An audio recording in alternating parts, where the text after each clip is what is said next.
ഖുർആൻ വിശുദ്ധിക്ക് വിജയത്തിന് എന്ന ശീർഷകത്തിന്റെ കീഴിൽ വളരെ പരിമിതമായ സമയത്തിന്റെ ഉള്ളിൽ ഞാൻ എൻ്റെ പ്രഭാഷണ വിഷയത്തിലോട്ട് കടക്കുകയാണ്. വളരെ കാലികമായ കേരള ഗവൺമെന്റിനെ സംബന്ധിച്ചിടത്തോളം AK ആന്റണിയുടെ ചാരായ നിരോധനത്തിന് ശേഷം വളരെ സുപ്രധാനമായ ഒരു തീരുമാനം, മദ്യനിരോധനം. ഓണം കഴിയുന്നതോടുകൂടി മദ്യം അവസാനിക്കുന്ന, മദ്യത്തിന്റെ സുലഭത ലഭ്യമല്ലാതാകുന്ന ഒരു സാഹചര്യത്തിലേക്ക്, കാത്തിരുന്ന ഒരു സാഹചര്യത്തിലേക്ക് കേരളം മാറുകയാണ്. അതിന്റെ ഇടയിലുണ്ടായിരുന്ന ആഭ്യന്തര തർക്ക വിതർക്കങ്ങളെയൊക്കെ നമുക്കതിന്റെ ബലത്തിന്റെ പേരിൽ തൽക്കാലം മറന്നു എന്ന് വെക്കാം. അതോടൊപ്പം തന്നെ വർക്കല കഹാർ സാഹിബ് അടക്കമുള്ള സദസ്സിൽ ഞാൻ പറയുകയാണ്, മാർക്കണ്ഡേയ കഡ്ജുവിന്റെ അഭിപ്രായ പ്രകാരം ക്രിമിനലുകളുടെ എണ്ണം കൂടുവാൻ മദ്യനിരോധനം കാരണമാവും എന്നതാണ് അദ്ദേഹത്തിന്റെ ന്യായം. ഏതായാലും ഇൻഷാ അല്ലാഹ് വിശുദ്ധ ഖുർആന്റെ വെളിച്ചത്തിൽ ആ മദ്യനിരോധനമടക്കമുള്ള കേരളീയ സമൂഹമല്ല, മനുഷ്യത്വത്തിന്റെ സമൂഹം കാത്തുനിൽക്കുന്ന ഒരു തീരുമാനത്തിലേക്ക് ഗവൺമെന്റിന്റെ കാൽവെപ്പുകൾ നടത്തുമ്പോ, പ്രതിപക്ഷ പാർട്ടികൾ മുഴുവനും അതിനെ സർവാത്മന സ്വാഗതം ചെയ്യുമ്പോ, 14 നൂറ്റാണ്ടുകൾക്ക് മുമ്പ് മദ്യനിരോധനത്തിന്റെ ഏറ്റവും വലിയ അക്ഷയ വിപ്ലവം നടത്തിയ അള്ളാഹുവിന്റെ വിശുദ്ധമായ ഖുർആൻ, ആ ഖുർആന്റെ ഏറ്റവും പ്രധാനപ്പെട്ട പ്രമേയം തന്നെ വിശുദ്ധിയാണ്. ഞാൻ ആമുഖങ്ങളൊന്നും കടന്നുകൊണ്ടു പോകുന്നില്ല. ആ വിഷയത്തിന്റെ ആധികാരികതയിലേക്ക് കടന്നു പോകേണ്ടതുള്ളത് കൊണ്ട് അള്ളാഹുവിന്റെ വിശുദ്ധമായ ഖുർആൻ 6666 ആയത്തുകളിലായി, 114 അധ്യായങ്ങളിലായി, 30ഓളം ഖണ്ഡങ്ങളിലായി, ഭാഗങ്ങളിലായി അള്ളാഹുവിന്റെ വിശുദ്ധമായ ഖുർആൻ വിജ്ഞാന ചക്രവാളത്തോട് സംവദിക്കുമ്പോ അള്ളാഹുവിന്റെ ഖുർആൻ പറയാത്തതായി ഒന്നുമില്ല. അസ്ട്രോണമിയും ജോഗ്രഫിയും ബയോളജിയും ഫിസിക്സും സയൻസും ഒക്കെ ആധുനികതയുടെയും അത്യന്താധുനികതയുടെയും ഉത്തരാധുനികതയുടെയും കടന്നു വരുന്ന ഇന്നലകളുടെയും വർത്തമാനത്തിന്റെയും ഭൂതത്തിന്റെയും ഭാവിയുടെയും കഥകൾ, പൂരണമില്ലാത്ത സമസ്യകൾ, ഉത്തരം കിട്ടാത്ത ചോദ്യങ്ങൾ, മനുഷ്യനെ നടുക്കിത്തെറിച്ച നഗ്നമായ സത്യങ്ങൾ, ഇതിനെ മുഴുവനും വരികയും വരാനിരിക്കുകയും ചെയ്യുന്ന ദുരന്തങ്ങൾ, ഇതിനെ മുന്നറിയിപ്പുകളായി, താക്കീതുകളായി, അറിയിപ്പുകളായി, ആരവങ്ങളായി, ആത്മീയതയായി, ആഗ്രഹമായി, ആശയമായി, അക്ഷയാവിഷ്കാരമായി അള്ളാഹുവിന്റെ വിശുദ്ധമായ ഖുർആൻ 14 നൂറ്റാണ്ടുകളായി ലോകത്തോട് സംവദിക്കുമ്പോ അള്ളാഹുവിന്റെ ഖുർആൻ ചർച്ച ചെയ്യാത്ത ഒരു പ്രമേയവുമില്ല എന്ന് പലപ്പോഴും പ്രസംഗത്തിന്റെ ആധികാരികതയ്ക്ക് വേണ്ടി നമുക്ക് പറയാറുണ്ട്. എങ്കിലും ഞാൻ ഇന്ന് എന്റെ പ്രമേയത്തിന്റെ വിഷയമായി പറയുന്ന ആദ്യത്തെ കാണ്ഡഭാഗം വിശുദ്ധി. ഖുർആൻ വിശുദ്ധിയുടെയും വിജയത്തിന്റെയും ഗ്രന്ഥമാണ്.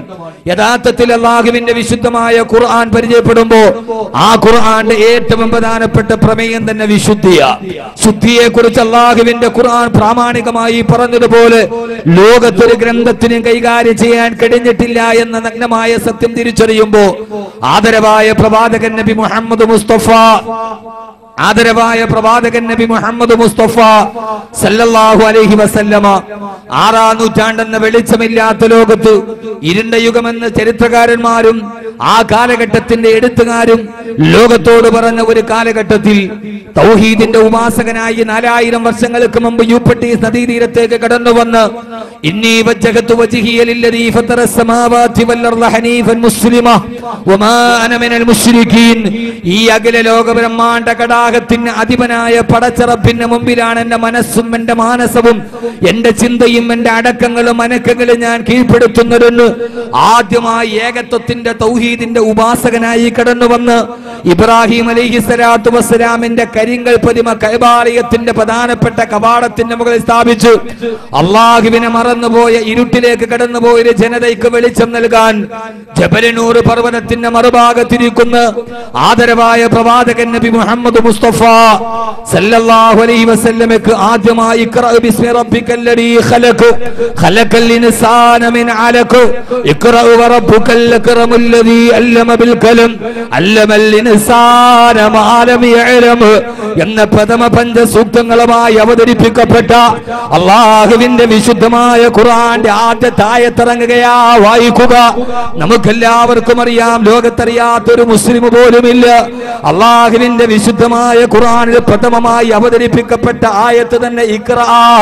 സൂറത്തിൽ ആരെക്കാണെന്നറിയാത്തൊരു കൊച്ചുകുട്ടി പോലും പ്രാഥമിക പാഠശാലയിൽ പഠിക്കുന്ന കൊച്ചുകുട്ടികൾക്ക് പോലും അറിയാം ഖുർആനിൽ ആദ്യമായി അവതരിപ്പിക്കപ്പെട്ടത് ഇഖ്റ എന്ന് പറയുന്ന പദമാണ്. പക്ഷേ ഞാനെന്ന് ചോദിക്കട്ടെ, അള്ളാഹുവിന്റെ ഖുർആനിൽ രണ്ടാമത് അവതരിപ്പിക്കപ്പെട്ട പ്രമേയമേടാ? ഇഖ്റയിന്റെ നാദവുമായി പലപ്പോഴും നമ്മൾ ഗൗരവമായി ചിന്തിക്കാത്തൊരു പ്രമേയമായത് ഇഖ്റയിന് ശേഷം അവതരിപ്പിക്കപ്പെട്ട രണ്ടാമത്തെ അല്ലെങ്കിൽ മൂന്നാമത്തെ പ്രമാണമേടാ? ഇഖ്റയിന്റെ നാദവുമായി ജിബ്രീൽ അലൈഹിസ്സലാത്തു വസ്സലാം കടന്നു വരുമ്പോ ഭയാശങ്കകളോട് ഇരുളടഞ്ഞ ഇടനാടുകളിൽ ജിബ്രീൽ അലൈഹിസ്സലാത്തു വസ്സലാമിന്റെ ആലിംഗനത്തിന് വിധേയനായി പേടിച്ചരണ്ട് വേപതയോടെ വിഹുലതയോടെ വിഭ്രാന്തിയോടെ പരിഭ്രാന്തിയോട് സമ്മിലൂനിയ ഖദീജ എന്ന് പറഞ്ഞതെന്റെ പ്രിയപ്പെട്ട പ്രിയതമയുടെ ചാരത്തോട്ട് ഓടിയണഞ്ഞ് പേടി കാരണത്താൽ പുതപ്പിട്ട് മൂടിക്കിടക്കുമ്പോ ഭയാശങ്കകളോടെ മൂടിപ്പതച്ച പുതപ്പിന്റെ താഴെ കിടക്കുമ്പോ രണ്ടാമത് അവതരിപ്പിക്കപ്പെട്ട ആകാശത്തിന്റെ നാദമേത നബിയേ യാ അയ്യുഹൽ മുദ്ദസിർ ഖും ഫഅൻദിർ വറബ്ബക ഫകബ്ബിർ വസിയാബക ഫതഹിർ. ഓ നബിയേ, പുതപ്പ് മൂടി കിടക്കുന്ന നബിയേ എഴുന്നേൽക്കുക. കർമ്മോത്സുകതയുടെ പ്രബോധനത്തിന്റെ പാതയിലേക്ക് എഴുന്നേൽക്കുക. ജനമധ്യത്തിലേക്ക് കടന്നു നിന്ന് പടച്ചറപ്പിനെ കുറിച്ച് പറഞ്ഞു കൊടുക്കും നബിയേ. രണ്ടാമത് അവതരിപ്പിക്കപ്പെട്ട സൂറത്തിൽ അല്ലാഹു പറഞ്ഞ പ്രധാനപ്പെട്ട പ്രമേയമേത നബിയേ? ജനങ്ങളുടെ മുമ്പിലേക്ക് കഅബാലയത്തിന്റെ മുമ്പിൽ ബഹുദൈവത്വത്തിന്റെ മുമ്പിലോട്ട് കടന്നുപോയ മക്കാ ഖുറൈശികളോട് റബ്ബക ഫകബ്ബിർ, ഏകനായ അല്ലാഹുവിന്റെ വഹദാനിയത്തിനെ കുറിച്ച് റുബൂബിയത്തിനെ കുറിച്ച് അല്ലാഹുവിന്റെ ഏകത്വത്തെ കുറിച്ച് പറഞ്ഞു കൊടുക്കും നബിയേ. അങ്ങനെ പറയാൻ പോകുമ്പോ വസിയാബക ഫതഹിർ, അങ്ങയുടെ വസ്ത്രത്തിന് ശുദ്ധി വേണമേ നബിയേ, അങ്ങക്ക് വിശുദ്ധി വേണമേ നബിയേ. രണ്ടാമതായി അവതരിപ്പിക്കപ്പെട്ട അല്ലാഹുവിന്റെ വിശുദ്ധമായ ഖുർആൻ പറഞ്ഞ പ്രഥമമായ സത്യമേടാ? ആഖിറത്തെ കുറിച്ചല്ല, സ്വർഗത്തെ കുറിച്ചല്ല, ഹിസാബിനെ കുറിച്ചല്ല, മീസാനിനെ കുറിച്ചല്ല. അല്ലാഹ് പറയുകയാ വസിയാബക ഫതഹിർ, അങ്ങയുടെ വസ്ത്രത്തിന് വിശുദ്ധി വേണം നബിയേ, ശുദ്ധി വേണം നബിയേ. ഇത്രയേറെ ഗൗരവമായി ശുദ്ധിയെ കുറിച്ച് പരാമർശം നടത്തിയ 6000-ാമത്തെ ആയത്തിലല്ല, 1000-ത്തെ ആയത്തിലല്ല, 6-ാമത്തെ ആയത്തിൽ തന്നെ, അല്ലെങ്കിൽ 8-ാമത്തിന്റെ സൂക്തത്തിൽ തന്നെ വിശുദ്ധി വേണം, വിശുദ്ധി വേണം, വിശുദ്ധിയാണ് ശുദ്ധി എന്ന് പഠിപ്പിച്ചു കൊടുത്ത അല്ലാഹുവിന്റെ വിശുദ്ധ ഖുർആൻ എന്ന് വേണ്ട ഖുർആന്റെ പ്രമേയം നമ്മൾ ചർച്ച ചെയ്യുമ്പോ യഥാർത്ഥ പുരുഷന്മാരുടെ ലക്ഷണത്തെ കുറിച്ച് ഖുർആൻ പറയുമ്പോ അല്ലാഹു പറഞ്ഞിരണ്ടാ ഒരു യഥാർത്ഥ ആൺകുട്ടിയുടെ അടയാളമേടാ?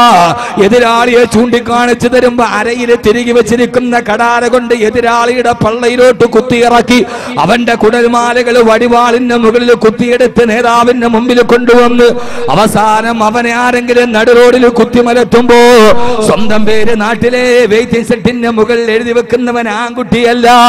ആൺകുട്ടിയുടെ ലക്ഷണം പറയുമ്പോ അല്ലാഹുവിന്റെ ഖുർആൻ പറഞ്ഞ ലക്ഷണമേടെന്നറിയോ?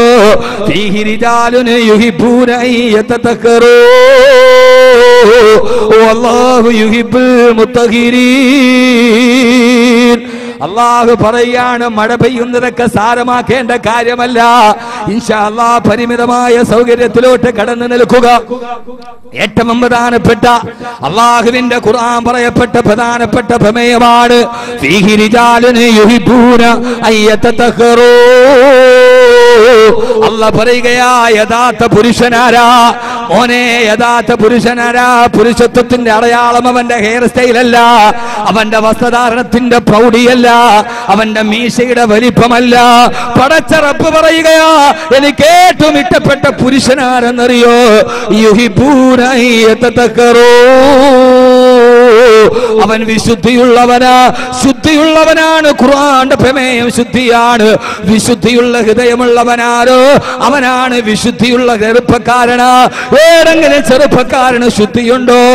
അവനാണ് യഥാർത്ഥ ആൺകുട്ടിയെന്ന് ആണത്തത്തിന്റെ അടയാളം പറയുമ്പോ അല്ലാഹുവിന്റെ വിശുദ്ധ ഖുർആൻ. അല്ലാഹുവിന്റെ വിശുദ്ധമായ ഖുർആനിന്റെ ഏറ്റവും പ്രധാനപ്പെട്ട ഒരു പ്രമേയമാണ് ശുദ്ധി. ഖുർആനിലെ 2-ാമത്തെ ആയത്ത് യാ അയ്യുഹൽ മുദ്ദസ്സിർ, നബിയെ എഴുന്നേൽക്ക്. എഴുന്നേക്ക് നബിയെ. എന്നിട്ടങ്ങ് ജനങ്ങളുടെ ഇടയിൽ പോയി അള്ളാഹിനെ കുറിച്ച് പറഞ്ഞു കൊടുക്കും. അള്ളാഹുവിനെ കുറിച്ച് പറയാൻ പോകുമ്പോ ആദ്യം പറഞ്ഞത്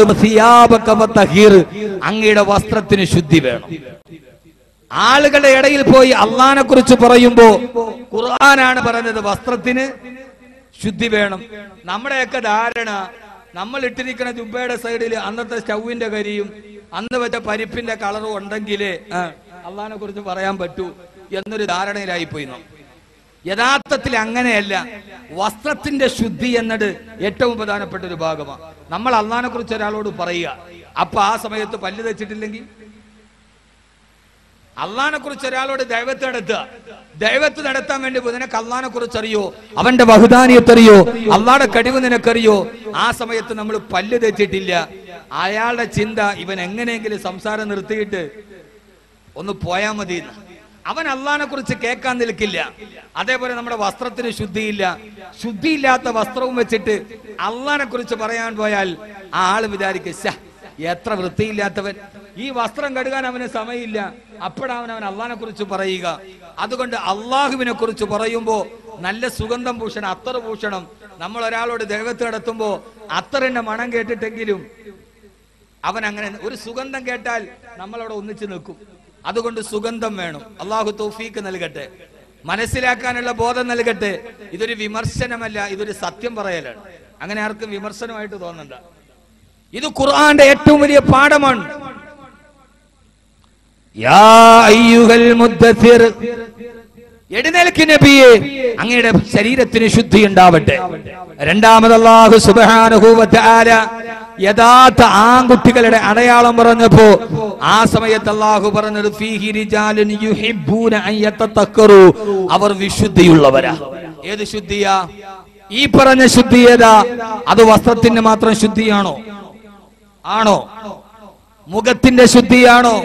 അങ്ങനെയാണെങ്കിൽ പിന്നെ യഥാർത്ഥ ആൺകുട്ടി, യഥാർത്ഥ പുരുഷൻ ശുദ്ധിയുള്ളവനാ എന്ന് പറഞ്ഞാൽ അത് മുഖത്തിന്റെ ശുദ്ധിയാണെങ്കിൽ അള്ളാഹ്ക്ക് ഏറ്റവും ഇഷ്ടപ്പെട്ട ആൺകുട്ടി ഷാറൂഖ് ഖാനോ അല്ലെങ്കിൽ മമ്മൂട്ടിയാ? മമ്മൂട്ടി ആൺകുട്ടിയാണടാ. മമ്മൂട്ടി കിളവനായി, വയസ്സ് 62 കളഞ്ഞു. ഇനി ആൺകുട്ടി എന്ന് പറയുക? കുട്ടി എന്ന് പറയുന്ന പ്രായമൊക്കെ കഴിഞ്ഞു. യഥാർത്ഥത്തിൽ അങ്ങനെയാണ്. പിന്നെ ഷാറൂഖ് ഖാൻ ആവണ്ടേ?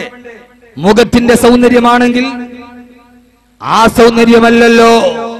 അങ്ങനെയാണെങ്കിൽ അല്ലാഹു പറയില്ലല്ലോ വതീനി വസൈതൂനി വതൂരി സീനീന വഹാദൽ ബലദിൽ അമീൻ ലഖദ് ഖലഖനൽ ഇൻസാന ഫീ അഹ്സനി തഖ്വീം. അത്തിമരത്തെ തന്നെയാണ് സത്യം. വസൈതൂനി, സൈതൂൻ പടമരത്തെ തന്നെയാണ് സത്യം. വതൂരി സീനീന, മൗണ്ട് സീനായി പർവ്വത നിരകളെ തന്നെയാണ് സത്യം. മൂസാ നബിയുടെ പ്രബോധനത്തിന്റെ മണ്ണുകൾക്ക് സാക്ഷ്യം വഹിച്ച മൗണ്ട് സീനായി, സീനായി പർവ്വത നിരകളെ തന്നെയാണ് സത്യം. വഹാദൽ ബലദിൽ അമീൻ, നാഗരികതകളുടെ തലസ്ഥാനമായ, നാഗരികതയുടെ കളിത്തൊട്ടിലായ വിശ്വസ്തമായ മക്കാ പട്ടണത്തെ തന്നെയാണ് സത്യം. ലഖദ് ഖലഖനൽ ഇൻസാന ഫീ അഹ്സനി തഖ്വീം, ഈ മനുഷ്യനെ ഞാൻ സൃഷ്ടിച്ചത് ഏറ്റവും നല്ല സൗന്ദര്യത്തോടെയാ. കാണാൻ കൊള്ളാവുന്നവനായി, സുമുഖനായി, സുന്ദരനായി, സുശീലനായി ഞാൻ ഈ മനുഷ്യനെ പടച്ചെന്ന് പറയുമ്പോ ആ പറയുന്നത് കേവലം മുഖത്തിന്റെ സൗന്ദര്യമാണെങ്കിൽ, അത് വസ്ത്രത്തിന്റെ മാത്രം എടുപ്പാണെങ്കിൽ, അത് വസ്ത്രാലങ്കാരത്തിന്റെ പ്രൗഢിയാണെങ്കിൽ പിന്നീട് അല്ലാഹു പറയില്ലല്ലോ സുമ്മറദദിനാഹു അസ്വല സാഫിലീൻ, ആ മനുഷ്യനെ ഏറ്റവും അധമനായി മാറുകയാ എന്ന് പറഞ്ഞാൽ അതിന്റെ അർത്ഥം സൗന്ദര്യമുള്ള മനുഷ്യന്റെ മുഖം മുഴുവനും പൊള്ളലേറ്റ് വികൃതമായി എന്നല്ല, അവന്റെ ഏതെങ്കിലും സൗന്ദര്യത്തിന്റെ സങ്കല്പങ്ങൾക്ക് കോട്ടം തട്ടി എന്നല്ല, അവൻ ഏതെങ്കിലും അപകടം സംഭവിച്ച് പ്ലാസ്റ്റിക് സർജറിക്ക് വിധേയമായെന്നല്ല. ഏറ്റവും സുന്ദരനായ മനുഷ്യനാരാ? അവന്റെ ഹൃദയത്തിനാണ് സൗന്ദര്യം വേണ്ടത്, അവന്റെ ഹൃദയത്തിനാണ് ശുദ്ധി വേണ്ടത്. പൊന്നുമോനെ, ഈ കാണുന്ന തുളുത്തുന്ന മുഖകമലത്തിനല്ല, വിശാലമായ നെറ്റിത്തടത്തിനല്ല, അംഗബാഹുല്യങ്ങൾക്കല്ല. ശരീരത്തിന്റെ മധ്യഭാഗത്തായി, ഒത്ത മധ്യഭാഗത്തായി, വലതുഭാഗത്തായി ഇടതുഭാഗത്തോട്ട് തിരിഞ്ഞു നിൽക്കുന്ന 450 ഗ്രാം തൂക്കമുള്ള ഒരു മുട്ടിയുടെ വലിപ്പമുള്ള ഒരു അവയവമുണ്ട്. ആ അവയവമാണ് ഫഅൽഹമഹാ ഫുജൂറഹാ വതഖ്വാഹാ. നിന്നെ തെറ്റ് ചെയ്യാൻ തോന്നിപ്പിക്കുന്ന, നന്മയിലോട്ട് നടക്കാൻ പ്രേരിപ്പിക്കുന്ന ഹൃദയമെന്നൊരു ചെറിയ അവയവമുണ്ട്. 5 അടി 10 ഇഞ്ച് വലിപ്പമുള്ള ഈ ശരീരത്തിന്റെ സൗന്ദര്യമല്ല. ഞാൻ ഈ പളപളാപിൽ നിന്ന് സിൽക്ക് ജുബ്ബ ഇട്ടിരിക്കുന്നത് ശരീരത്തിന്റെ സൗന്ദര്യത്തിനാ. സ്വർണ്ണ കളറുള്ള വാച്ചിട്ടിരിക്കുന്നത് എന്റെ ശരീരത്തിന്റെ സൗന്ദര്യത്തിനാ. ഈ മോതിരമുള്ളത് ഇട്ടിരിക്കുന്നത് എന്റെ ശരീരത്തിന്റെ സൗന്ദര്യത്തിനാ. ഞാൻ ഈ വസ്ത്രമെടുത്തിരിക്കുന്നത്, അതിന് യോജിച്ച കളറുള്ള വസ്ത്രമെടുത്തിരിക്കുന്നത് എന്റെ ശരീരത്തിന്റെ സൗന്ദര്യത്തിനാ. പക്ഷെ അല്ലാഹ് പറഞ്ഞു, അല്ല അല്ല, ഈ വസ്ത്രാലങ്കാരത്തിന്റെ സൗന്ദര്യമല്ല. വലിബാസു തഖ്വാ അദാലിക ഖൈർ. ഏറ്റവും ഉന്നതമായ വസ്ത്രമേതെന്നറിയോ? അത് വിവാൾഡിയുടേതല്ല, അത് റെയ്മോൺസിന്റേതല്ല. തഖ്വ എന്ന ഒരു വസ്ത്രമുണ്ട്. ആ തഖ്വ എന്ന വസ്ത്രം കൊണ്ട് ഹൃദയത്തെ പ്രദർശിപ്പിക്കാൻ കഴിയുമ്പോ ഫഅൽഹമഹാ ഫുജൂറഹാ വതഖ്വാഹാ. ഏറ്റവും വലിയ തെറ്റ് ചെയ്യാനും നിനക്ക് തോന്നലുണ്ടാക്കുന്ന, നന്മ ചെയ്യാനും തോന്നലുണ്ടാക്കുന്ന ആ ഹൃദയത്തിന്റെ വിശുദ്ധിയായ ഏറ്റവും വലിയ വിശുദ്ധിയെങ്കിൽ എന്റെ പ്രിയപ്പെട്ട സഹോദരങ്ങളെ, ആ വിശുദ്ധിയിലേക്ക് ഖുർആൻ മാനവ മനസ്സുകളെ മാടി വിളിച്ചപ്പെടാണ്. ഹൃദയം ശുദ്ധമായപ്പെടാ, ഹൃദയത്തിന് വിശുദ്ധി വന്നപ്പെടാ, ഹൃദയത്തിന്റെ വിശുദ്ധി വന്നപ്പെടാണ്. കേവലം 62 അക്ഷരങ്ങൾ അവതരിപ്പിച്ചപ്പോ ഏറ്റവും വലിയ മദ്യത്തിന്റെ രാജാക്കന്മാര് കേരള ഗവൺമെന്റ് മദ്യനിരോധനം നടത്തട്ടെ, അതിനേതൊക്കെ തടസ്സവാദങ്ങൾ പറഞ്ഞാലും, വെള്ളാപ്പള്ളി നടേശൻ മറുവാദം പറഞ്ഞാലും, കുറ്റകൃത്യങ്ങൾ പെരുകുമെന്ന് പറഞ്ഞാലും, വ്യാജമറ്റം പെരുകുമെന്ന് പറഞ്ഞാലും, ഇച്ഛാശക്തിയുള്ളൊരു ഗവൺമെന്റിന് ഇതിനെ മറികടക്കാൻ കഴിയുന്ന സംവിധാനമുണ്ടെങ്കിൽ, വിശ്വസ്തതയുള്ള ഉദ്യോഗസ്ഥരുണ്ടെങ്കിൽ, ഇച്ഛാശക്തിയുള്ളൊരു ഭരണകൂടമുണ്ടെങ്കിൽ, ആ ഭരണകൂടത്തിന് മറികടക്കാൻ കഴിയുമെന്ന് കേവലം 4 ലക്ഷം ചതുരശ്ര കിലോമീറ്റർ വിശാല വിസ്തൃതമായ മക്കാ പ്രദേശത്തിന്റെ സർവാധിപതി ആകുന്നതിന് മുമ്പ് ആദരവായ പ്രവാചകൻ നബി മുഹമ്മദ് മുസ്തഫ സല്ലല്ലാഹു അലൈഹി വസല്ലമ, നിങ്ങൾ വിശ്വസിക്കുമോ എന്ന് എനിക്കറിയില്ല, കഅബാലയത്തിന്റെ മത്താഫിൽ പ്രവാചകൻ സല്ലല്ലാഹു അലൈഹി വസല്ലമ ഇരിക്കവേ ഒരു അറാബിയായ ചെറുപ്പക്കാരൻ നടന്നു പോവുകയാ. പോകുന്ന വഴിയിൽ കൂട്ടുകാർ ചോദിച്ചു, എവിടേക്കാണ്? ഞാൻ മുഹമ്മദിന്റെ ചാരത്തേക്ക് പോവുകയാ. എന്തിനാ പോകുന്നതെന്ന് ചോദിച്ചപ്പോ മുഹമ്മദ് വിളിക്കുന്ന സത്യത്തിലേക്ക് കടന്നതെല്ലാം മുസ്ലിമാവാൻ പോവുകയാ, മുസ്ലിമാവാൻ പോവുകയാ. കൂട്ടുകാര് പറഞ്ഞു, മുസ്ലിമാവില്ലേ? മുസ്ലിമായാല് പിന്നെ നിനക്ക് വ്യഭിചരിക്കാൻ കഴിയില്ല. ആ കാട്ടറബിയായ ചെറുപ്പക്കാരൻ പറഞ്ഞത്രേ, എനിക്കിനി വ്യഭിചരിക്കണ്ട, എനിക്ക് മുഹമ്മദ് പറയുന്ന സല്ലല്ലാഹു അലൈഹി വസല്ലം സ്വർഗത്തിലെ ഹൂറിലിങ്ങളെ ഞാൻ ലക്ഷ്യം പ്രാപിച്ചവനാ, എനിക്കിനി വ്യഭിചരിക്കണ്ട. അയാൾ അല്ലാഹുവിന്റെ റസൂലിന്റെ മുമ്പിലേക്ക് നടക്കവേ തൊട്ടടുത്തൊരു കൂട്ടുകാരൻ കണ്ടു, എവിടേക്കാണ്? ഞാൻ മുസ്ലിമാവാൻ പോവുകയാണ്. മുസ്ലിമായാല് പിന്നെ നിനക്ക് കള്ളം പറയാൻ കഴിയില്ല. ഇല്ല, കള്ളം പറയുന്നത് ഞാൻ നിർത്തി. ഞാൻ മുഹമ്മദ് സല്ലല്ലാഹു അലൈഹി വസല്ലമയുടെ സ്വർഗത്തിലേക്ക് പോവാൻ പോവുകയാ. പോകുന്ന വഴിയിൽ ഓരോ കൂട്ടുകാരും പറഞ്ഞു, വ്യഭിചരിക്കാൻ കഴിയില്ല മുസ്ലിമായാൽ, പിന്നെ കള്ളം പറയാൻ കഴിയില്ല, പിന്നെ സഫാ മലയുടെ പുറകിൽ കൊള്ള ചെയ്യാൻ കഴിയില്ല. അപ്പോഴെല്ലാം ആ കറുത്ത ചെറുപ്പക്കാരൻ പറഞ്ഞു, വേണ്ട വേണ്ട, എല്ലാ ദുസ്വഭാവത്തിനോടും ഞാൻ വിട പറഞ്ഞു. കഅബാലയത്തിന്റെ മത്താവിലെ ഹിദായത്തിന്റെ പൊൻവെളിച്ചവുമായി അല്ലാഹുവിന്റെ റസൂൽ ഇരിക്കവേ അവിടേക്ക് എത്തുന്നതിന് തൊട്ടു മുമ്പ് ഒരു കൂട്ടുകാരൻ ചോദിച്ചത്ര, എവിടേക്കാ? ഞാൻ മുസ്ലിമാവാൻ പോവുകയാ. മോനെ, മുസ്ലിമായാൽ പിന്നെ മദ്യപിക്കാൻ കഴിയില്ല. ആ ചെറുപ്പക്കാരൻ തിരിച്ചു നിന്നിട്ട് ചോദിച്ചു, മുസ്ലിമായാ പിന്നെ മദ്യപിക്കാൻ കഴിയില്ലേ? ഇല്ല, മദ്യനിരോധനമാണ് അവിടെ. എന്നാൽ എനിക്ക് മുസ്ലിമാവണ്ട, മദ്യപിക്കാത്തൊരു രാത്രി എനിക്ക് ചിന്തിക്കാൻ കഴിയില്ല, വ്യഭിചരിക്കാത്ത, ഒരു പെണ്ണിന്റെ ചൂടും ചൂരും അനുഭവിക്കാത്ത രാത്രി എനിക്ക് പ്രശ്നമല്ല. പക്ഷേ മദ്യക്കോപ്പ് നുണയാത്ത, മദ്യത്തിന്റെ ഒരു തുള്ളി നുണയാത്തൊരു രാത്രി എനിക്ക് ചിന്തിക്കാൻ കഴിയില്ലെന്ന് പറഞ്ഞ് ആ ചെറുപ്പക്കാരൻ തിരിച്ചു നടന്നെങ്കിൽ, സഹോദരങ്ങളെ, ചെറുപ്പക്കാരാ, മദ്യത്തിനോട് വിട പറയാൻ വൈമനസ്യമുള്ളൊരു സമൂഹത്തിന് മുമ്പ് ഇന്നമൽ ഖംറു വൽ മൈസിറു വൽ അൻസാബു വൽ അസ്ലാമു റിജ്സും മിൻ അമലി ശൈത്താൻ ഫജ്തനിബൂഹു ലഅല്ലകും തുഫ്ലിഹൂൻ. ഈ മദ്യവും മദിരാശിയും പൈശാചിക ദുർബോധനമാണ്. ഫഹല്ലന്തും മുൻതഹൂ, അത് നിങ്ങൾക്ക് നിർത്താറായില്ലേ എന്ന് ചോദിക്കുമ്പോ ഏതാണ്ട് 62 അക്ഷരങ്ങൾ അവതരിപ്പിക്കപ്പെട്ടപ്പോ UDF-ന്റെ യോഗത്തിൽ ചർച്ച ചെയ്തില്ല. KPCC പ്രസിഡന്റും മുഖ്യമന്ത്രിയും തമ്മിൽ തർക്കമുണ്ടായില്ല. എക്സൈസ് മന്ത്രി മാറി നിന്നില്ല. MLA-മാരുടെ യോഗം വിളിച്ചില്ല. സമുദായ നേതാക്കളെ സമ്മർദ്ദം ചെലുത്തിയില്ല. പള്ളിയിലെ അച്ഛന്മാര് വേണ്ടെന്ന് പറഞ്ഞില്ല. കേവലം 62 അക്ഷരം അവതരിക്കപ്പെട്ടപ്പോ ആ സമയത്ത് കുടിച്ചുകൊണ്ടിരുന്ന മദ്യത്തിന്റെ കോപ്പയും വലിച്ചെറിഞ്ഞിട്ട് ഇന്ദഹൈനായ റസൂലല്ലാഹ്, ഞങ്ങളിതാ നിർത്തി നബിയേ എന്ന് പറഞ്ഞ് മദ്യക്കോപ്പകൾ വലിച്ചെറിഞ്ഞിട്ടൊരു ചെറുപ്പക്കാരുടെ സമൂഹം ഓടി വന്നെങ്കിൽ അത് ഖുർആൻ അവരുടെ മനസ്സിന് കൊടുത്ത വിശുദ്ധിയാ. അത് ഹൃദയത്തിനുണ്ടായ വിശുദ്ധിയാണ്. എല്ലാ പള്ളി നടേശനേക്കാൾ വലിയ അബ്കാരി കോൺട്രാക്ടറാണ് അബ്ദുറഹ്മാൻ ബിൻ ഔഫ് റളിയല്ലാഹു അൻഹു. വീടിന്റെ റൂമിന്റെ ഉള്ളിലും ഗോഡൌണിലും മദ്യത്തിന്റെ ബാരലുകൾ നിറക്കുമ്പോഴാണ് ആയത്തിറങ്ങുന്നത്. ആ സമയത്ത് മദ്യത്തിന്റെ ബാരലെടുത്തിട്ട് മദ്യനിരോധനത്തിന് ആയത്തിറങ്ങിയപ്പോ വെള്ളാപ്പള്ളിയെ പോലെ മറുവാരം പറഞ്ഞില്ല. നടേശനേക്കാൾ വലിയ അബ്കാരി കോൺട്രാക്ടർ ആയിരുന്ന അറബയിലെ ഏറ്റവും വലിയ അബ്കാരി കോൺട്രാക്ടർ ബാരലുകൾ മറിച്ചു വിട്ടിട്ട് സാമ്പത്തിക നട്ടത്തെ കുറിച്ച് ചിന്തിച്ചില്ല.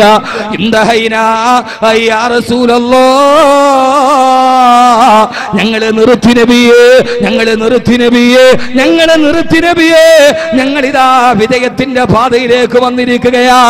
ഞാൻ ആവർത്തിച്ചു പറയുകയാണ്, കേരള ഗവൺമെന്റിനും മദ്യനിരോധനം നടപ്പാക്കാൻ കഴിയണമെങ്കിൽ അത് എക്സൈസിന്റെ ഉദ്യോഗസ്ഥരെ കൊണ്ടല്ല.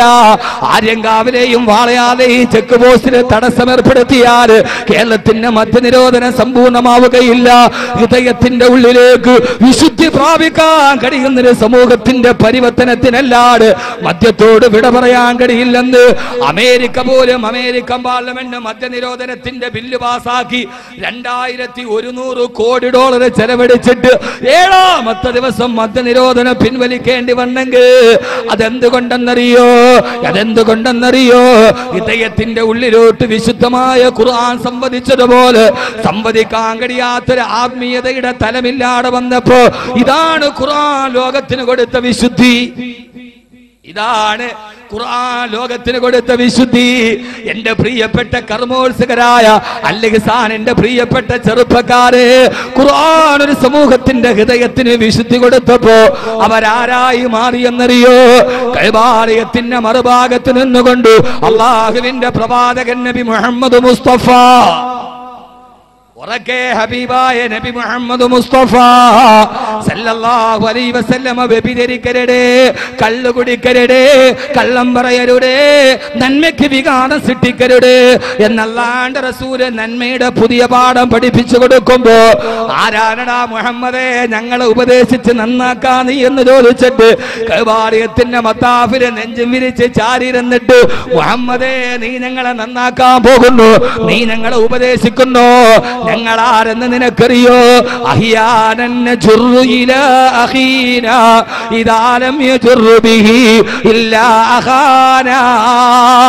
ചരിത്രത്തിൽ കുറിച്ചിടണം. ഇത് ഒരിടവേളയ്ക്ക് ശേഷം എന്റെ പ്രിയപ്പെട്ട ചെറുപ്പക്കാരോട് പറയുമ്പോ കർമ്മോത്സുകതയുടെ കർമ്മപര്യായമായ എന്റെ കടുവാപ്പള്ളിയിലെ ചെറുപ്പക്കാരാ,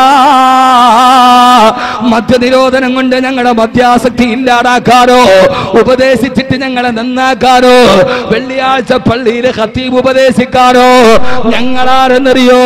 നെഞ്ചത്തേക്ക് വിരൽ ചൂണ്ടിയിട്ട് ഞങ്ങൾ ആരെന്നറിയോ? അഹിയാനൻ നജുറു ഇലാ അഖീനാ ഇദാ ലം യജുറു ബിഹി ഇല്ലാ അഖാനാ. ഒരാള് പറഞ്ഞു, വ്യഭിചരിക്കാൻ ഒരു രാത്രിയിൽ എനിക്ക് കിടന്നാൽ ഉറക്കം വരില്ല.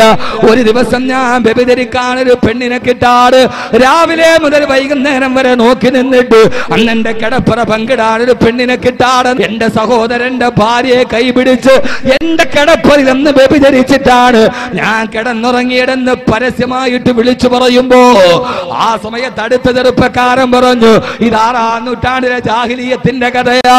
അടുത്ത ചെറുപ്പക്കാരൻ പറഞ്ഞു, ഞാൻ ആരെന്നറിയോ? ഇദാലം യജുറു ബിഹി ഇല്ലാ അഖാനാ. എന്റെ ജോലി കച്ചവടക്കാര് പോകുന്ന വഴിയിൽ പാറക്കെട്ടിന്റെ പുറകിൽ ഒളിച്ചിരുന്ന് വരുന്നവനെ കടന്നു പിടിച്ച് കടുത്തു വെട്ടിയിട്ട് അവന്റെ മടിശീലയിലെ സ്വർണ്ണ നാണയം മോട്ടിച്ചു കൊണ്ടുപോയി കള്ളു കുടിക്കുന്ന പതിവാ. രാവിലെ മുതൽ വൈകുന്നേരം വരെ ഒരു ദിവസം കച്ചവടക്കാരനാക്കിയിട്ട് സാത്വവാഹക സംഘത്തെ നോക്കി നിന്നിട്ട് ഒരാൾ പോലും അതുവഴി വന്നില്ല. അസ്തമയ സൂര്യന്റെ ചെഞ്ചായത്തിന്റെ ശോണിമ മാറവേ ഇന്ന് മദ്യപിക്കാനൊരു സ്വർണ്ണ നാണയം കിട്ടാട് നിരാശയോടെ ഇറങ്ങി നടക്കുമ്പോഴാണ് മറുഭാഗത്ത് നിന്നൊരാൾ പാതയോരത്തുകൂടി വരുന്നത് കണ്ടത്. ഇരയാണെന്ന് കരുതി ഓടി നോക്കുമ്പോ തന്റെ സ്വന്തം പിതാവാ. ആ പിതാവിനെ ഒരു ദിവസം മദ്യപിക്കാൻ പൈസ കിട്ടാനിട്ട് എനിക്ക് ജന്മം തന്ന സ്വന്തം പിതാവിനെ പിടിച്ചു നിർത്തി അയാളുടെ കടുത്തു വെട്ടിയിട്ട് എന്റെ ഉപ്പാന്റെ മടിശീലയിൽ നിന്ന് പണമെടുത്തിട്ട് മദ്യപിച്ചവനാണ്. എന്നെയാണോ നിങ്ങൾ നന്നാക്കാൻ ശ്രമിക്കുന്നതെന്ന് കഅബാലയത്തിന്റെ മത്താഫിൽ ചാരി നിന്നിട്ട് അല്ലാഹുവിന്റെ റസൂലിന്റെ ധർമ്മപ്രഖ്യാപനത്തിന് വെല്ലുവിളിച്ച അങ്ങനെയുള്ള മനുഷ്യരാരാ ഉള്ളത്? രാക്ഷസീയ ഭാവത്തിന്റെ മാനുഷിക വൈകാരികതയുണ്ടായ ഇങ്ങനെ ഒരു ചെറുപ്പക്കാരൻ നിങ്ങൾക്ക് ചിന്തിക്കാൻ പറ്റുമോ? പരസ്യമായിട്ട് വിളിച്ചു പറയുകയാ, എന്റെ ഉപ്പാന്റെ കടുത്തറത്തിട്ട് മദ്യപിച്ചവരാണ്. എന്റെ പ്രിയപ്പെട്ട സഹോദരങ്ങളെ, ഇവരെയാണ് നമ്മൾ വിളിച്ചത് ജാഹിലീങ്ങളെന്ന്, ഇവരെയാണ് നമ്മൾ വിളിച്ചത് കാട്ടറബികളെന്ന്, ഇവരെയാണ് നമ്മൾ വിളിച്ചത് രാക്ഷസന്മാരെന്ന്. 6-ാം നൂറ്റാണ്ടിലെ രാക്ഷസന്മാരെന്ന് നമ്മൾ വിചാരിച്ച ഈ ജനത, ആ ജനതയുടെ ഹൃദയത്തിന്റെ വിശുദ്ധി വന്നപ്പോ അവർക്ക് പിന്നീട് ലോക സമൂഹം ഒരു പേര് കൊടുത്തു. എന്താണെന്നറിയോ?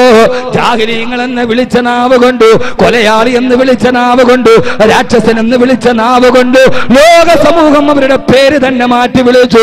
ഒരു പേരുമാറ്റത്തിന്റെ കഥയാ ഞാൻ പറയുക.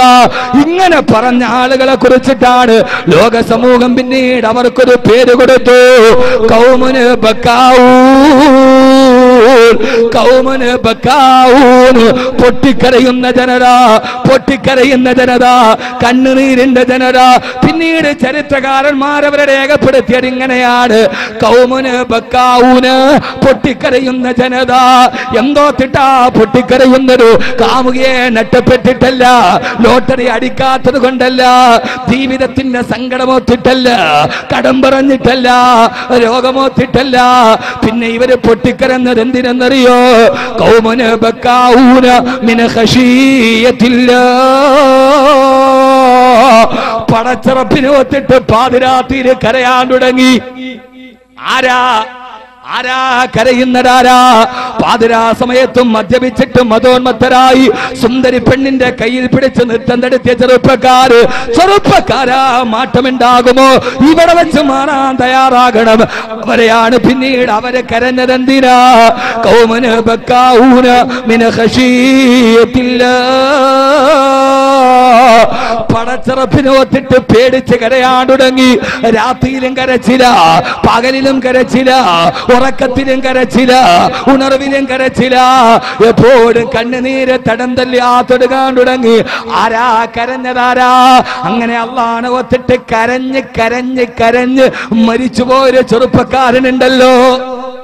ആരാ മോനെയാട്? തമ്മാടിയായി നടന്നിട്ട് ഖുർആന്റെ വിശുദ്ധി കടന്നു വന്നപ്പോ കരഞ്ഞ് കരഞ്ഞ് കരഞ്ഞ് കരഞ്ഞ് അവസാനം അള്ളാഹുവിനെ ഓർത്ത് കരഞ്ഞു മരിച്ചൊരു ചെറുപ്പക്കാരനുണ്ടല്ലോ. ആരാ മോനെയാട്? അള്ളാഹുവിനെ ഓർത്ത് കരഞ്ഞ് കരഞ്ഞു പോയ ചെറുപ്പക്കാരനാണ് ബഹുമാനപ്പെട്ട ഇക്രിമത്ത് ഇബ്നു അബീ ജഹൽ റളിയല്ലാഹു അൻഹു. അബൂജഹലിന്റെ പുത്രനായ ഇക്രിമ അള്ളാഹുവിനെ ഓർത്ത് കരഞ്ഞു. കരഞ്ഞ് കരഞ്ഞ് മരിച്ചുപോയ ചെറുപ്പക്കാരനാണ് അബൂജഹലിന്റെ മകൻ ഇക്രിമത്ത് ബിൻ അബീ ജഹൽ റളിയല്ലാഹു അൻഹു. പിഴക്കണമെങ്കിൽ പിഴക്കേണ്ടതാരാ? ഇക്രിമയാ അല്ലേ? പിഴക്കണമെങ്കിൽ പിഴച്ചു പോണമെങ്കിൽ പിഴച്ചുകേണ്ടതാരാ? ഒന്ന് ചിന്തിക്ക്. ആരുടെ വീട്ടിലായത്? അബൂജഹൽ ലഅനത്തുല്ലാഹി അലൈഹി. അള്ളാഹുവിന്റെ റസൂലിനെ കൊല്ലാൻ നടന്നവന്റെ വീട്ടിലാണ് ഇക്രിമ പറഞ്ഞത്. ആ ഇക്രിമ പിന്നീട് ആരായി മാറി? കരഞ്ഞ് കരഞ്ഞ് കരഞ്ഞ് മരിച്ചു. ആരാ ഇക്രിമ? ആരാ പിന്നീട് ഇക്രിമ ആരായി മാറി? അള്ളാഹുവിന്റെ വിശുദ്ധമായ ഖുർആനിൽ ഒരായത്തിറങ്ങി തന്നെ ഇക്രിമയ്ക്ക് വേണ്ടിയാ. അബൂജഹലിന്റെ മകന് വേണ്ടി ഖുർആന്റെ ആയത്തിറങ്ങി അല്ലേ? ഒരായത്തിറങ്ങിയതാ അബൂജഹലിന്റെ മകന് വേണ്ടി. മകന്റെ പേരിൽ ഖുർആന്റെ ആയത്തിറങ്ങി. എന്റെ പ്രിയപ്പെട്ട സഹോദരൻ, ഇങ്ങോട്ട് നോക്ക്. ഏതായത്തേടാ? ഖുർആൻ പഠിക്കണം. അതിനാണ് സലാഹിയ യൂണിവേഴ്സിറ്റി. ഖുർആൻ പഠിക്കണം. ആയത്ത് മാത്രമല്ല. ഈ ആയത്ത് ആർക്കെതിരെയാ? ആദരവായ പ്രവാചകൻ നബി മുഹമ്മദ് മുസ്തഫ, ഉറക്കെ ഹബീബായ നബി മുഹമ്മദ് മുസ്തഫ സല്ലല്ലാഹു അലൈഹി വസല്ലമയുടെ സദസ്സിലേക്ക് ഇക്രിമ റളിയല്ലാഹു അൻഹു കടന്നു വരുമ്പോ ആ സമയത്ത് ഏതോ സഹാബി പറഞ്ഞു വന്ന് ജാ വലദു ഫിർഔൻ, അതാ ഫിറൗനിന്റെ മകൻ വരുന്നു. അള്ളാഹുവിന്റെ റസൂല് അബൂജഹലിനെ ഫിറൗൻ എന്ന് വിളിച്ചിട്ടുണ്ട്. ആരോ മുസ്ലിം ആദിനേശം ഇക്രിമ റളിയല്ലാഹു അൻഹു കടന്നു വരുമ്പോ ആ സമയത്ത് പറഞ്ഞു വത്ര ജാ വലദു ഫിർഔൻ, അതാ ഫിറൗനിന്റെ മകൻ വരികയാ. ഇത് കേട്ട ഇക്രിമ റളിയല്ലാഹു തആല അൻഹുവിന്റെ ഹൃദയത്തിന് വേദനയുണ്ടായി. ആ സമയത്താണ് ആയത്തിറങ്ങിയത്. യാ അയ്യുഹല്ലദീന ആമനൂ ലാ യസ്ഖറ ഖൗമും മിൻ ഖൗമിൻ അസാ യകൂനു ഖൈറൻ മിൻഹും. ഓ സത്യവിശ്വാസികളെ, നിങ്ങളിൽ ഒരാൾ മറ്റൊരാളെ പരിഹസിക്കണ്ട. അയാൾ നിങ്ങളെക്കാൾ ഉന്നതനായേക്കാം. അത് അബൂജഹലിന്റെ മകനാണെങ്കിലും എന്റെ അടുക്കൽ ഇക്രിമ ഉന്നതനാണെന്ന് അള്ളാഹുവിന്റെ വിശുദ്ധമായ ഖുർആന്റെ ആയത്തിറങ്ങി. ആർക്കാ? പൊന്നുമോനെ, അബൂജഹലിന്റെ മകനായ ഇക്രിമ. അബൂജഹലിന്റെ മകനായ ഇക്രിമ. ഈ ഇക്രിമയാണ് ഒരു തുള്ളി മദ്യത്തിന് വേണ്ടി അടുത്ത് കണ്ടവന്റെ കടുത്ത് വെട്ടിയ ഇക്രിമയാണ്. നഹാവന്ത് യുദ്ധം നടക്കുമ്പോ, വെട്ടുകളേറ്റ് യുദ്ധഭൂമിയിൽ കിടക്കുമ്പോ നമ്മൾ പലപ്പോഴും കേട്ടിട്ടില്ലേ, സഹാബിയുടെ മുമ്പിലേക്ക് വെള്ളം കൊണ്ടുവന്നപ്പോ അടുത്ത് കിടക്കുന്ന സഹാബി നിലവിളിക്കുകയാണ്, വെള്ളം വെള്ളം. ഈ സഹാബി പറഞ്ഞു, എനിക്ക് വേണ്ട. അടുത്ത് കിടന്ന് നിലവിളിക്കുന്ന ആൾക്ക് കൊടുക്ക്. ആ വെള്ളപാത്രം അവിടേക്ക് നീങ്ങി. അടുത്ത സഹാബി നിലവിളിക്കുകയാ, പറഞ്ഞു, എനിക്ക് വേണ്ട. അടുത്ത ആളിലേക്ക് നീങ്ങ്. ഒരു നേരത്തെ ഒരു തുള്ളി മദ്യത്തിന് വേണ്ടി അടുത്ത് കണ്ടവന്റെ കടുത്ത് വെട്ട ഇക്രിമയാണ്. താൻ മരിക്കുന്ന സമയത്ത് ദാഹജലം കൊണ്ടുവരുമ്പോ എനിക്കിത് വേണ്ടാന്ന് പറഞ്ഞ് നഹാവൻ നിന്നെ യുദ്ധഭൂമിയിൽ അടുത്ത് കിടക്കുന്നവന് പച്ചവെള്ളം കൊടുക്കാൻ പറഞ്ഞു. ബഹുമാനപ്പെട്ട ഇക്രിമ മുസ്ലിമായതിനു ശേഷം ഇക്രിമ റളിയല്ലാഹു തആല അൻഹു എവിടെ പോയാലും പിന്നെ പള്ളിയിലേക്ക് കിടന്നിറങ്ങൂ. അല്ലാത്ത സമയത്ത് മുഴുവനും വകാന ഖുർആൻ, എപ്പോഴും ജോലി ഖുർആനോദല, എപ്പോഴും ജോലി ഖുർആനോദും. അങ്ങനെ ഖുർആൻ ഓതിയോടി അതിന്റെ തഖ്വയിൽ മരിച്ച സഹാബിയാണ് ബഹുമാനപ്പെട്ട ഇക്രിമത്ത് ബിൻ അബീ ജഹൽ. ഇക്രിമത്ത് ബിൻ അബീ ജഹൽ റളിയല്ലാഹു തആല അൻഹു. പിഴച്ചു പോകണമെങ്കിൽ പിഴക്കേണ്ടത് ഇക്രിമയല്ലേ? എന്തുണ്ടായില്ല? ഇതാണ് ഖുർആന്റെ വിശുദ്ധി. ഖുർആൻ അവരുടെ ഹൃദയത്തിന് വിശുദ്ധി നൽകിയപ്പോ, ആ വിശുദ്ധി അവരുടെ ഹൃദയത്തിലേക്ക് ഇറങ്ങിയപ്പോ അവർ ലോകത്തിലെ ഏറ്റവും നല്ല മനുഷ്യരായി മാറി. അതുകൊണ്ട് ഞാൻ പറയുന്നത്, നമ്മുടെ ഹൃദയത്തിന് വിശുദ്ധി ഉണ്ടാകണമെങ്കിൽ ആദ്യം പഠിപ്പിക്കേണ്ടത് ഖുർആന്റെ വിശുദ്ധിയാണ്. അല്ലാത്ത മറ്റൊരു ശുദ്ധിയും ഈ ഭൂലോകത്ത് ബലവത്താവുകയും ആകൂ. എന്താ നിങ്ങൾ എന്നെ തുറച്ചു നോക്കണം? പൊന്നു കുട്ടിയെ, ഖുർആന്റെ വിശുദ്ധി നിനക്കും നിന്റെ തലമുറയ്ക്കും ഇല്ലാത്തിടത്തോളം കാലം മറ്റൊരു വിശുദ്ധി ജീവിതത്തിൽ പ്രയോജനം ചെയ്യുകയില്ല. അള്ളാഹു നമുക്ക് ആ ശുദ്ധി നൽകി അനുഗ്രഹിക്കട്ടെ. എന്തുകൊണ്ട് ഖുർആൻ പഠിപ്പിച്ചാലേ ഈ തലമുറക്കിന് നിലനിൽപ്പുണ്ടാവൂ? എന്താ അതിന്റെ കാരണം? എന്താ? ഒരു മാതാപിതാക്കൾക്ക് മക്കളെ കിട്ടണമെങ്കിൽ വാത്സല്യത്തോടെ തന്നെ മകൻ തന്നെ ഉപ്പാ എന്നെന്ന് വിളിക്കുന്നത് കേൾക്കണമെങ്കിൽ, ഉമ്മ എന്ന വാത്സല്യത്തിന്റെ വിളി കേൾക്കണമെങ്കിൽ അത് ഈ ഖുർആൻ എന്ന ഏറ്റവും വലിയ വിജ്ഞാനത്തെ പഠിപ്പിച്ചാലല്ലാതെ സാധ്യമാവുകയില്ല. കാരണം എന്താ? ബഹുമാനപ്പെട്ട ലുക്മാൻ അലൈഹിസ്സലാത്തു വസ്സലാം ഒരു യാത്ര പോകാൻ ഒരുങ്ങവേ പ്രിയപ്പെട്ട ഉമ്മാന്റെ ചാരത്തേക്ക് പോയി, ഉമ്മ ഞാൻ യാത്ര പോവുകയാ. സാധാരണ നമ്മളൊക്കെ ഗൾഫിൽ പോകുമ്പോ ഉമ്മയോട് യാത്ര പറയാൻ പോകുന്നത് പോലെ ലുക്മാൻ അലൈഹിസ്സലാത്തു വസ്സലാം ഉമ്മാനോട് യാത്ര പറയാൻ പോകവേ ആ സമയത്ത് ചോദിച്ചു, ഉമ്മ യാത്ര കഴിഞ്ഞിട്ട് ഞാൻ തിരിച്ചു വരുമ്പോ എന്റെ പ്രിയപ്പെട്ട ഉമ്മയ്ക്ക് ഞാൻ എന്താണ് കൊണ്ടുവന്ന് തരേണ്ടത്? ഗൾഫിൽ പോകുമ്പോ നമ്മളൊക്കെ ചോദിക്കാറുള്ളത് പോലെ ഉമ്മ ഞാൻ ഉമ്മയ്ക്ക് എന്താണ് കൊണ്ടുവന്ന് തരേണ്ടത്? ആ സമയത്ത് ഉമ്മാന്റെ മറുപടി, പൊന്നുമോനെ നീ യാത്ര കഴിഞ്ഞ് എനിക്ക് കൊണ്ടുവരേണ്ടത് എന്തെന്നറിയോ? എന്താണ് ഉമ്മ? യാത്ര പോകാൻ ഒരുങ്ങവെയുള്ള ചോദ്യമാണ്. ആ സമയത്ത് പറഞ്ഞു, പൊന്നുമോനെ യാത്ര കഴിഞ്ഞ് നീ തിരിച്ചു വരുമ്പോ സ്വർഗത്തിലെ ഒരു പിടി മണ്ണ് നീ എനിക്ക് കൊണ്ടുവന്ന് തരുമോ? സ്വർഗത്തിലെ ഒരു പിടി മണ്ണ് നീ എനിക്ക് കൊണ്ടുവന്ന് തരുമോ? ഉമ്മയുടെ ചോദ്യം വല്ലാത്ത കടന്ന ചോദ്യമായി. പൊന്നുമോനെ തിരിച്ചു വരുമ്പോൾ ഉമ്മയ്ക്ക് വേണ്ടത് സ്വർഗത്തിലെ ഒരു പിടി മണ്ണാണ് മോനെ. ഇത് പറയേണ്ട താമസം ലുക്മാൻ അലൈഹിസ്സലാത്തു വസ്സലാം ഉമ്മാനോട് പറഞ്ഞു, ഉമ്മ സ്വർഗത്തിലെ ഒരു പിടി മണ്ണാണ് വേണ്ടതെങ്കിൽ ആ മണ്ണിന് വേണ്ടി യാത്ര കഴിഞ്ഞ് തിരിച്ചു വരുന്നത് വരെ കാത്തിരിക്കുന്നതെന്തൊരു അതിപ്പോൾ തന്നെ തരാമെന്ന് പറഞ്ഞ് ഉമ്മാന്റെ കാൽപ്പാടത്തിന്റെ ഒടിയിലേക്ക് കുനിഞ്ഞു ലുക്മാൻ അലൈഹിസ്സലാത്തു വസ്സലാം പ്രിയപ്പെട്ട ഉമ്മാന്റെ കാൽപ്പാടത്തിനടിയിൽ നിന്ന് ഒരു പിടി മണ്ണെടുത്തിട്ട് ഉമ്മാനോട് പറഞ്ഞു, ഉമ്മ ഇതാ സ്വർഗത്തിലെ ഒരു പിടി മണ്ണ്, ഇതാ സ്വർഗത്തിലെ ഒരു പിടി മണ്ണ്. എന്റെ ഉമ്മാന്റെ കാൽപ്പാടത്തിന്റെ ഇടയിൽ നിന്ന് ഒരു പിടി മണ്ണെടുത്തിട്ട് പ്രിയപ്പെട്ട ഉമ്മയുടെ കയ്യിൽ വെച്ചിട്ട് ലുക്മാൻ അലൈഹിസ്സലാത്തു വസ്സലാം പറയുകയാണ്, ഉമ്മ സ്വർഗത്തിലെ ഒരു പിടി മണ്ണാണ് വേണ്ടതെങ്കിൽ യാത്ര കഴിയുന്നത് വരെ കാത്തിരിക്കുന്നത് എന്തിന്? ഇതാ ഉമ്മ സ്വർഗത്തിലെ ഒരു പിടി മണ്ണ്. സ്വന്തം ഉമ്മാന്റെ കാൽപ്പാടത്തിന്റെ അടിയിലാണ് സ്വർഗത്തിലെ മണ്ണെന്ന് തിരിച്ചറിയാൻ ഒരു മകനെ കഴിഞ്ഞതെങ്ങനെയാ? ആ മകനത് പറഞ്ഞു കൊടുത്ത വിജ്ഞാനമേടാ. ആ വിജ്ഞാനം അറിയണമെങ്കിൽ ഖുർആൻ പഠിക്കണം. വലഖദ് ആതൈനാ ലുക്മാനൽ ഹിക്മത അനിഷ്കുറു ലില്ലാഹ്. അല്ലാഹ് പറയുകയാണ്, വലഖദ് ആതൈനാ ലുക്മാനൽ ഹിക്മ. ലുക്മാന് ഞാൻ ഹിക്മത്ത് നൽകി, ലുക്മാന് ഞാൻ ഹിക്മത്ത് നൽകി, ലുക്മാൻ അലൈഹിസ്സലാത്തു വസ്സലാമിന് ഞാൻ ഹിക്മത്ത് നൽകി. എന്താ സഹോദരങ്ങളെ ഹിക്മത്തേടാ? ഏതാ ഹിക്മത്ത്? എന്താ? വഖൈറുൽ ഹിക്മത്തി ഖശിയത്തുല്ലാഹ്. ഏറ്റവും വലിയ ഹിക്മത്ത് അല്ലാഹനെ കുറിച്ചുള്ള പേടിയാ. ഏറ്റവും വലിയ ഹിക്മത്ത് അല്ലാഹനെ കുറിച്ചുള്ള പേടിയാ. ലുക്മാൻ അലൈഹിസ്സലാത്തു വസ്സലാമിന് ഞാൻ പടച്ച റബ്ബിനെ കുറിച്ചുള്ള പേടി പഠിപ്പിച്ചു കൊടുത്തു. ആ പേടി പഠിപ്പിച്ച ഗ്രന്ഥമേടാ? അതാണ് വിശുദ്ധ ഖുർആൻ. അപ്പോഴാണ് ഹിക്മത്ത് പഠിച്ച മകനാണ് ഖുർആൻ പഠിച്ച അല്ലാഹനെ കുറിച്ച് പേടിയുള്ള ഒരു ഹൃദയമുള്ള മകനാണ് കാൽപ്പാടത്തിന്റെ അടിയിൽ ഉമ്മയുടെ സ്വർഗത്തിന്റെ മണ്ണ് കണ്ടത്. ചിന്തിക്ക്, ഉമ്മാടെ കാൽപ്പാടത്തിന്റെ അടിയിൽ നിന്ന് മണ്ണെടുത്തു കൊടുത്ത മകൻ ഏത് വിജ്ഞാനമാ പഠിച്ചത്? MBBS ആണോ? ഫിലോസഫി ആണോ? MPhil ആണോ? ആ മകന്റെ ഡിഗ്രി അല്ലാഹ് പറഞ്ഞു, വലഖദ് ആതൈനാ ലുക്മാനൽ ഹിക്മ. ലുക്മാന് ഞാൻ ഹിക്മത്ത് കൊടുത്തു. എന്താ ഹിക്മത്ത്? നമ്മൾ പറയില്ല അതൊക്കെ ഒരു ഹിക്മത്താണ്. എന്താ ഹിക്മത്ത്? ഹബീബായ നബി മുഹമ്മദ് മുസ്തഫ സല്ലല്ലാഹു അലൈഹി വസല്ലം പറഞ്ഞു, വഖൈറുൽ ഹിക്മത്തി ഖശിയത്തുല്ലാഹ്.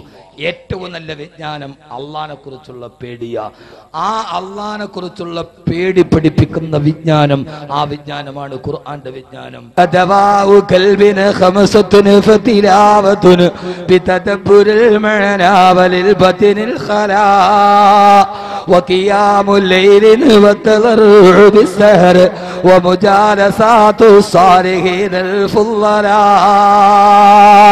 ഹൃദയത്തിന്റെ മരുന്നിനെ കുറിച്ച് പറയുമ്പോ 5 മരുന്നുകളാ പറഞ്ഞത്. അതിലേറ്റവും പ്രധാനപ്പെട്ട മരുന്നേടാവത്തിലാവത്തിന് അർത്ഥമറിഞ്ഞിട്ട് അല്ലാഹുവിന്റെ വിശുദ്ധമായ ഖുർആൻ ഓതുക. നരകത്തെ കുറിച്ച് പറയുന്ന ആയത്തോതുമ്പോ കരയാൻ കഴിയുന്ന, സ്വർഗത്തിന്റെ ആയത്തോതുമ്പോൾ ആഗ്രഹിക്കാൻ കഴിയുന്ന, അല്ലാഹുവിന്റെ ഖുർആനിന്റെ അർത്ഥമറിയാൻ കഴിയുന്ന ഒരു വല്ലാത്ത പാരായണമുണ്ടായാൽ എന്റെ പ്രിയപ്പെട്ട സഹോദരങ്ങളെ, ഹൃദയത്തിന് വിശുദ്ധി ഉണ്ടാകണോ, അല്ലാഹുവിനെ കുറിച്ചുള്ള അറിവുണ്ടാകണം. അതുകൊണ്ടാണ് നമ്മൾ പറയാറുള്ളത്, ജദ്ദിദു ഈമാനക്കും വനവ്വിറൂ ഖുലൂബക്കും ബിഖൗലി ലാ ഇലാഹ ഇല്ലല്ലാഹ്, ലാ ഇലാഹ ഇല്ലല്ലാഹ്. എപ്പോഴും നമ്മൾ കേൾക്കാറുള്ളതല്ലേ, ജദ്ദിദു ഈമാനക്കും വനവ്വിറൂ ഖുലൂബക്കും ബിഖൗലി ലാ ഇലാഹ ഇല്ലല്ലാഹ്. നിന്റെ ഈമാനിനെ പുതുക്കാനും വനവ്വിറൂ ഖുലൂബക്കും, നിന്റെ ഹൃദയത്തിന് പ്രകാശമുണ്ടാവാനും ഒരേ ഒരു വാക്ക് മാത്രമേ ഉള്ളൂ, അത് ലാ ഇലാഹ ഇല്ലല്ലാഹ്. പണ്ടൊരാള് മരിച്ചാൽ 40,000 ദിക്ർ ചെല്ലാറുണ്ട്. ഇന്നതെല്ലാം മുസ്ലിയാരുടെ വഴുപ്പലക്കലാന്ന് പറഞ്ഞ് ആധുനികതയുടെ പുരോഗമനമാണ് നിനക്ക് നട്ടുനക്ക് വന്നപ്പോ, ഇസ്ലാമിനെ നീ പരിഷ്കരിക്കാൻ മെനക്കെട്ടപ്പോ, ഇസ്ലാമിനെ നീ പോളിഷ് ചെയ്താ മെനക്കെട്ടപ്പോ, യുക്തിവാദികളെ 2 സൈസാ. ഒന്ന് ഇസ്ലാമിലെ യുക്തിവാദി, ഒന്ന് പരമയുക്തിവാദി. പരമയുക്തിവാദിയാണ് ഇടമറുക്. പിന്നെ ഇസ്ലാമിലെ യുക്തിവാദികളുണ്ട്, ഞങ്ങളത് കണ്ടിട്ടില്ലാത്തത് കൊണ്ട് വിശ്വസിക്കില്ല എന്ന് പറയുന്ന ഇസ്ലാമിലെ യുക്തിവാദികളെ സ്ഥാനം പിടിച്ചപ്പോ അടക്കം മൂല്യാര് പയറ്റി പിടപ്പിന് പറയുന്നതാണ് പറഞ്ഞപ്പോ, എടാ പൊന്നുമോനെ, 70,000 ദിക്ർ ചൊല്ലിയത് നിന്റെ വാപ്പാടെ കബറിന് വേണ്ടി മാത്രമല്ല, അത് ചൊല്ലുന്നവന്റെ ഹൃദയത്തിന്റെ പ്രകാശം കൂടിയാ. വസ്ത്രം അലക്കുമ്പോ കയ്യല്ലേ ആദ്യം വെളുക്കുന്നത്, പിന്നെയല്ലേ വസ്ത്രം വെളുക്കുന്നത്. അത് ചൊല്ലുന്നവന്റെ ഹൃദയത്തിന് പ്രകാശം കിട്ടാ, നിന്റെ ഉപ്പാന്റെ കബറത്തിലേക്ക് പ്രകാശം കിട്ടാ. എല്ലാം വലിച്ചെറിഞ്ഞു കഴിഞ്ഞപ്പോ, എല്ലാം നഷ്ടപ്പെടുത്തി കഴിഞ്ഞപ്പോ, പണ്ട് കാലത്തൊക്കെ ലാ ഇലാഹ ഇല്ലല്ലാഹ് ചൊല്ലിയപ്പോ ഹൃദയത്തിന് പ്രകാശമുണ്ടായിരുന്നില്ലേ? പണ്ട് ഹജ്ജ് ചെയ്തവന്റെ മുഖത്ത് നോക്കിയാൽ എന്ത് പ്രകാശമാ, എന്നാ പ്രകാശം പോലും നഷ്ടപ്പെട്ടു പോയി. അതുകൊണ്ട് ഞാൻ ആവർത്തിച്ചെന്റെ പ്രിയപ്പെട്ട സമൂഹത്തിനോട് ഇന്നത്തെ ദിവസം വേറെ പറയാൻ കഴിയുന്നില്ലെങ്കിലും അള്ളാന്റെ ഖുർആൻ പഠിപ്പിച്ച വിജ്ഞാനമുണ്ട്. ആ വിജ്ഞാന പടച്ചറപ്പിനെ കുറിച്ച് പഠിക്കാനാ. ആരാ പടച്ചറപ്പാരാ? ഇവിടെ വെച്ച് നമ്മൾ അള്ളാനെ പഠിക്കുകയാ. ഖുർആൻ സഹാബത്തിന് കൊടുത്ത വിശുദ്ധിയാ. കഅബാലയത്തിന്റെ മുൻഭാഗത്ത് നിങ്ങൾ സ്ഥാപിച്ചു വെച്ച കരിങ്കൽ വിഗ്രഹത്തിലല്ല, ജലാലിയത്തിന്റെയും ജമാലിയത്തിന്റെയും റുബൂബിയത്തിന്റെയും വഹ്ദാനിയത്തിന്റെയും ഉടമസ്ഥനായ അല്ലാഹ്. ഇക്രിമ റളിയല്ലാഹു അൻഹു പഠിച്ചത് അല്ലാഹനെ കുറിച്ചാ. ഇക്രിമ പാതിരാത്രിയിൽ കരഞ്ഞത് വാനശാസ്ത്രം പഠിച്ചിട്ടല്ല. ഉമർ റളിയല്ലാഹു തആല അൻഹു പാതിരാ സമയത്തല്ലേ അങ്ങകലെ നിന്ന് ആളുകൾ വരുമ്പോ പാതിരാ സമയത്ത് ഗോതമ്പ് ചുമക്കാനും പാതിരാ സമയത്ത് പ്രസവം എടുക്കുന്നവന് കാവൽ നിൽക്കാനും അറേബ്യയുടെ ഭരണാധികാരിയായ ഉമർ പോയപ്പോ കൂട്ടുകാര് പറഞ്ഞില്ല, ഉമറേ എല്ലാ ദിവസവും രാത്രി നിങ്ങൾ തന്നെ ഉറക്കമളച്ചിട്ട് കാവൽ നിൽക്കണ്ട, ഞങ്ങൾ കൂടി സഹകരിക്കാമെന്ന് പറഞ്ഞപ്പോ ആ സമയത്ത് ഉമർ റളിയല്ലാഹു അൻഹു പറഞ്ഞതെന്താ? പലപ്പോഴും പറയാറുണ്ട്, മഹാത്മാഗാന്ധി പോലും ഉമറിന്റെ ഭരണം വേണമെന്ന് പറഞ്ഞിട്ട് പാതിരാത്രിയിൽ പ്രസവം എടുക്കാനും പാതിരാ സമയത്ത് ഗോതമ്പ് ചുമക്കാനും ഉമർ പോയതെന്തിനാ? ഉമർ റളിയല്ലാഹു അൻഹു പറഞ്ഞു, കൂട്ടുകാരെ, പാതിരാ സമയത്ത് ഞാനിത് ചെയ്യുന്നത് എന്തിനെന്നറിയോ? എന്റെ പഴയകാല രാത്രികളിൽ ഞാൻ മദ്യപിച്ചവനാ, രാത്രി മുഴുവനും ഞാൻ വ്യഭിചരിച്ചവനാ. മദ്യപാനവും വ്യഭിചാരവും നടത്തിയ എന്റെ രാത്രികൾക്ക് പ്രായശ്ചിത്തമായിട്ടാണ് ഇപ്പോൾ പാതിരാത്രിയിൽ പാവങ്ങൾക്ക് സേവനം ചെയ്യുന്നതെന്ന് സയ്യിദുനാ ഉമർ ഇബ്നുൽ ഖത്താബ് റളിയല്ലാഹു അൻഹു ആ ഉമറിന്റെ ഹൃദയത്തിന് വിശുദ്ധി കൊടുത്തതേതാ?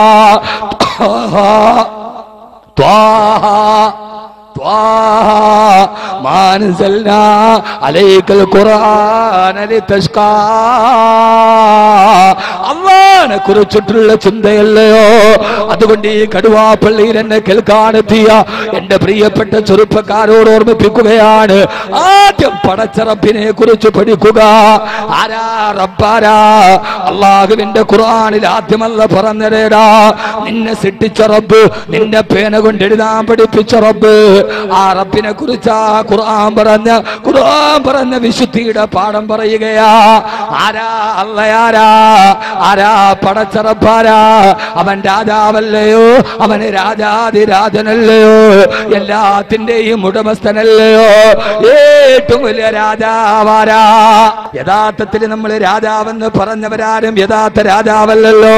ഡൽഹി ജുമാ മസ്ജിദ് ഉദ്ഘാടനം ചെയ്യാൻ പോകുമ്പോ രഥം പൂട്ടിയ സ്വർണത്തിന്റെ രഥം പൂട്ടിയ കുതിരവണ്ടിയുടെ മുകളിൽ ഇടതുഭാഗത്തും വലതുഭാഗത്തും സ്വർണ്ണ നാണയങ്ങൾ നിറച്ച ചാക്കും വെച്ചിട്ട് റോഡിന്റെ ഇടതുഭാഗത്തും വലതുഭാഗത്തും നിൽക്കുന്ന ആളുകൾക്ക് സ്വർണ്ണ നാണയം വാരിയെറിഞ്ഞു കൊടുത്ത രാജാവാണ് ഷാജഹാൻ ചക്രവർത്തി.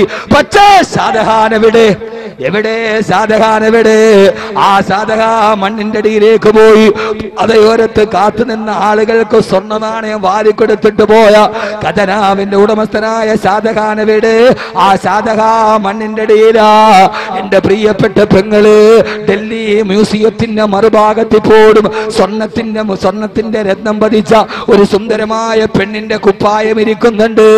സ്വർണത്തിന്റെ രത്നങ്ങൾ പതിച്ച സ്വർണം പതിച്ചൊരു സ്വർണ്ണ കുപ്പായം ഇപ്പോഴും ഡൽഹി മ്യൂസിയത്തിൽ ഇരിക്കുകയാ.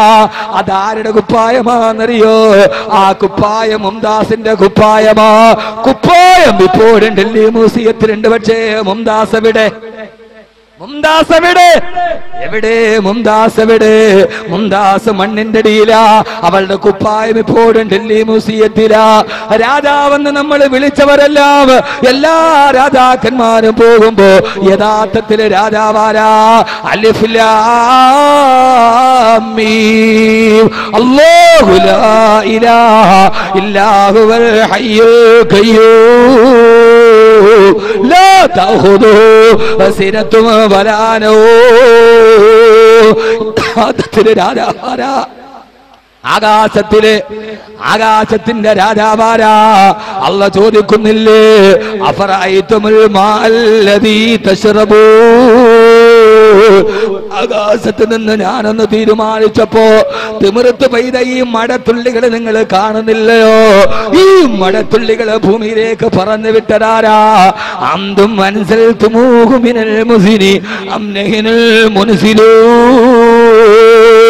അല്ലാഹ് പറയുകയാ, മഴയൊന്ന് പെയ്തപ്പോ കസേരയും എടുത്തുകൊണ്ട് ഓടിയവരെ ഇങ്ങോട്ട് നോക്ക്.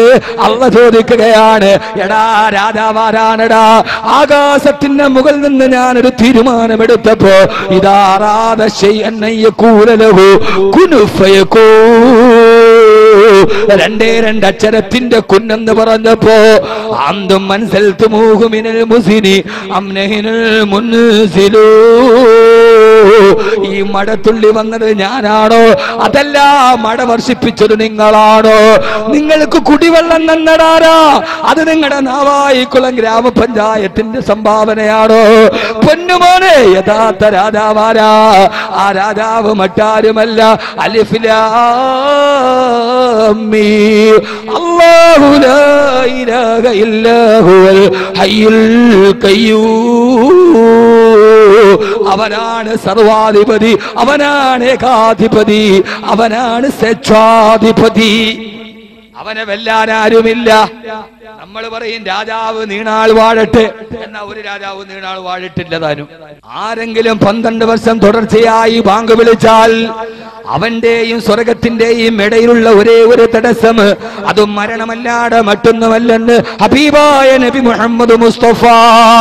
അല്ലാഹുവിന്റെ തൃപ്തിക്ക് വേണ്ടി 12 വർഷം പള്ളിയിൽ മുഅദ്ദിനായ മനുഷ്യന്, ആ മനുഷ്യൻ വിലായത്തിന്റെ അങ്ങേയറ്റത്താണ്. അദ്ദേഹത്തിന്റെയും മരണത്തിന്റെയും ഇടയിൽ, സ്വർഗത്തിന്റെയും ഇടയിലുള്ള തടസ്സം മരണം മാത്രമാ.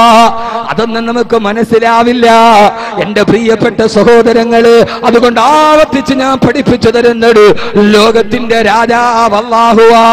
അവനെ വെല്ലാൻ പറ്റിയ രാജാവ് മറ്റാരുമില്ല. അതുകൊണ്ട് രാജാവിനോടാണ് ചോദിക്കേണ്ടത്. പറയേണ്ടത് ആരോടാ?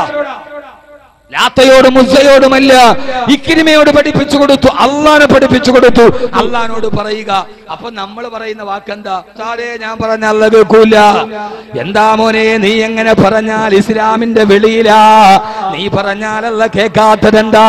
കടുവാപ്പള്ളിയിലെ ചെറുപ്പക്കാരാ, നീ പറഞ്ഞാലല്ല കേൾക്കില്ല എന്ന് പറയുന്നത് ഏതടിസ്ഥാനത്തിലാ? ആരാ അല്ലയാരാ? യസ്മഉ ഹറകാത്തിൻ നംലതി സഖറത്തി സമ്മാഇ ഫിൽ ലൈലത്തിൽ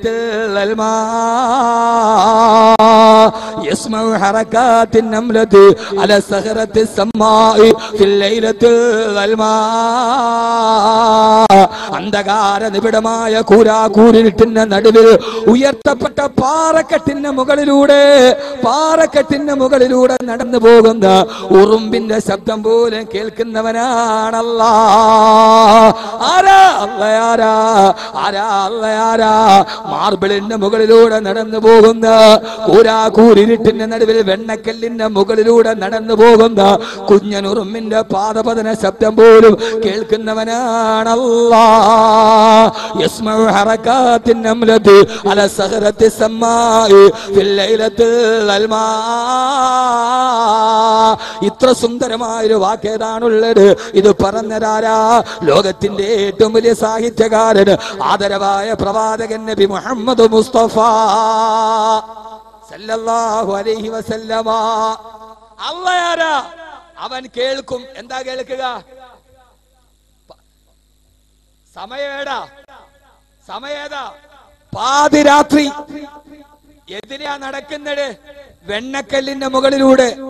ആരാ നടന്നത്? കുഞ്ഞനുറുമ്പ്. ആരാ നടന്നത്? കുഞ്ഞനുറുമ്പ്. എപ്പോഴാ നടന്നത്? പാതിരാത്രിയിൽ. എതിലെയാ നടന്നത്? വെണ്ണക്കല്ലിന്റെ മുകളിലൂടെ. ആ ശബ്ദം ആര് കേട്ടു?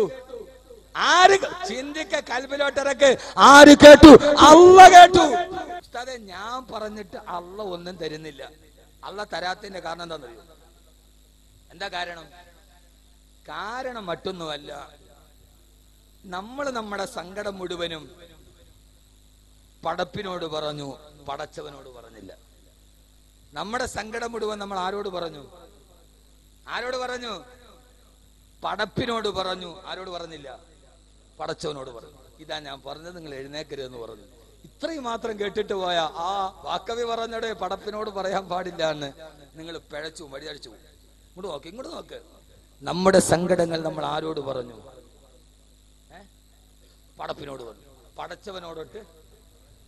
പടച്ചവനോടൊട്ട് പറഞ്ഞില്ല എന്ന് പറഞ്ഞാൽ അതിന്റെ അർത്ഥം എന്താ?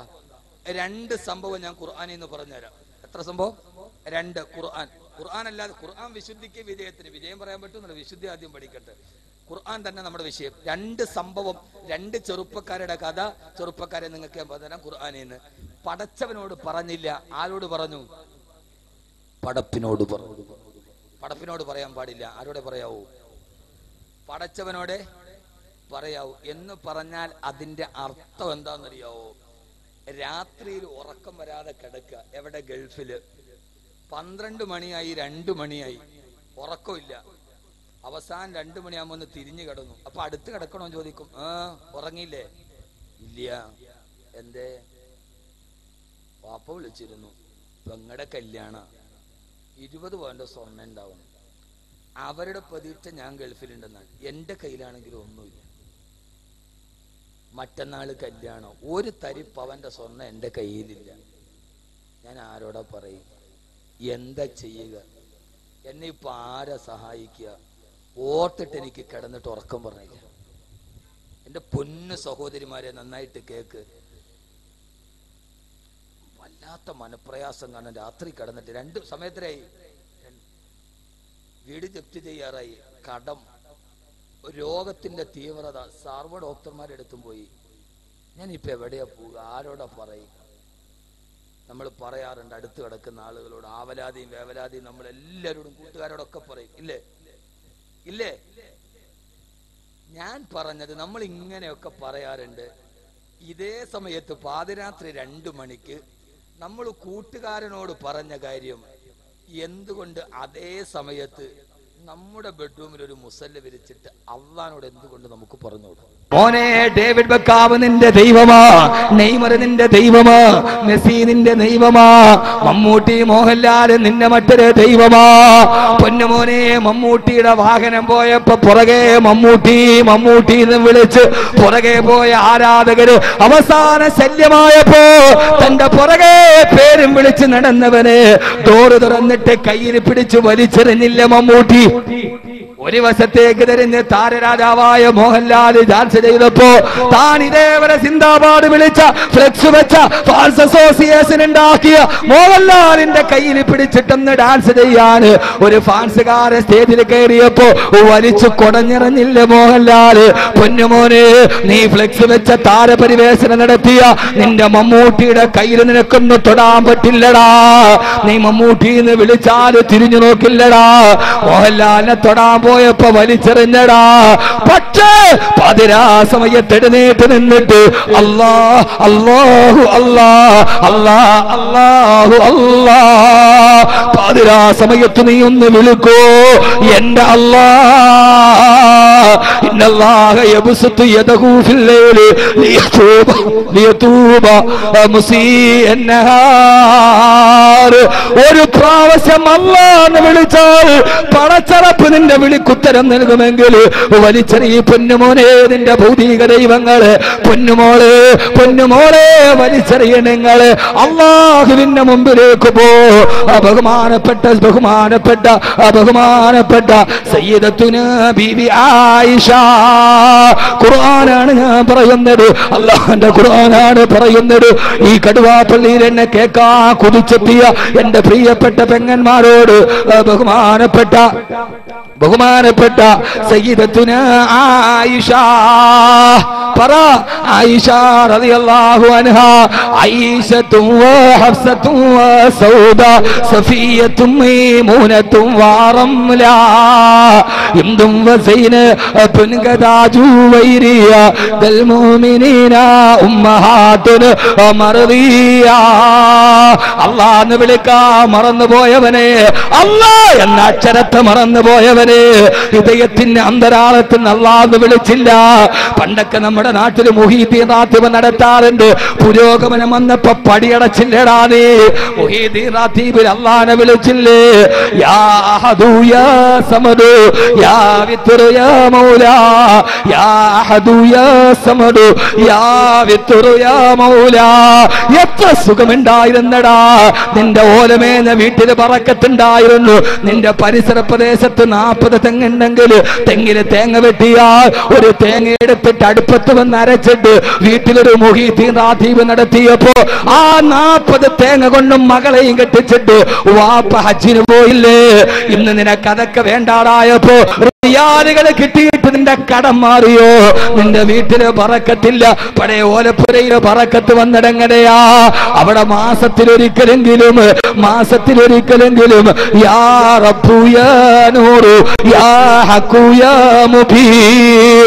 ഇത് നാളെ വാക്കവിയെ വിളിക്കാനല്ല, ഇവിടുത്തെ മദ്രസയിലെ മുഅല്ലിമിന് കാശില്ലാന്നിട്ടല്ല, വല്ലാഹി പടച്ചതമ്പുരാനെ തന്നെയാണ് സത്യം.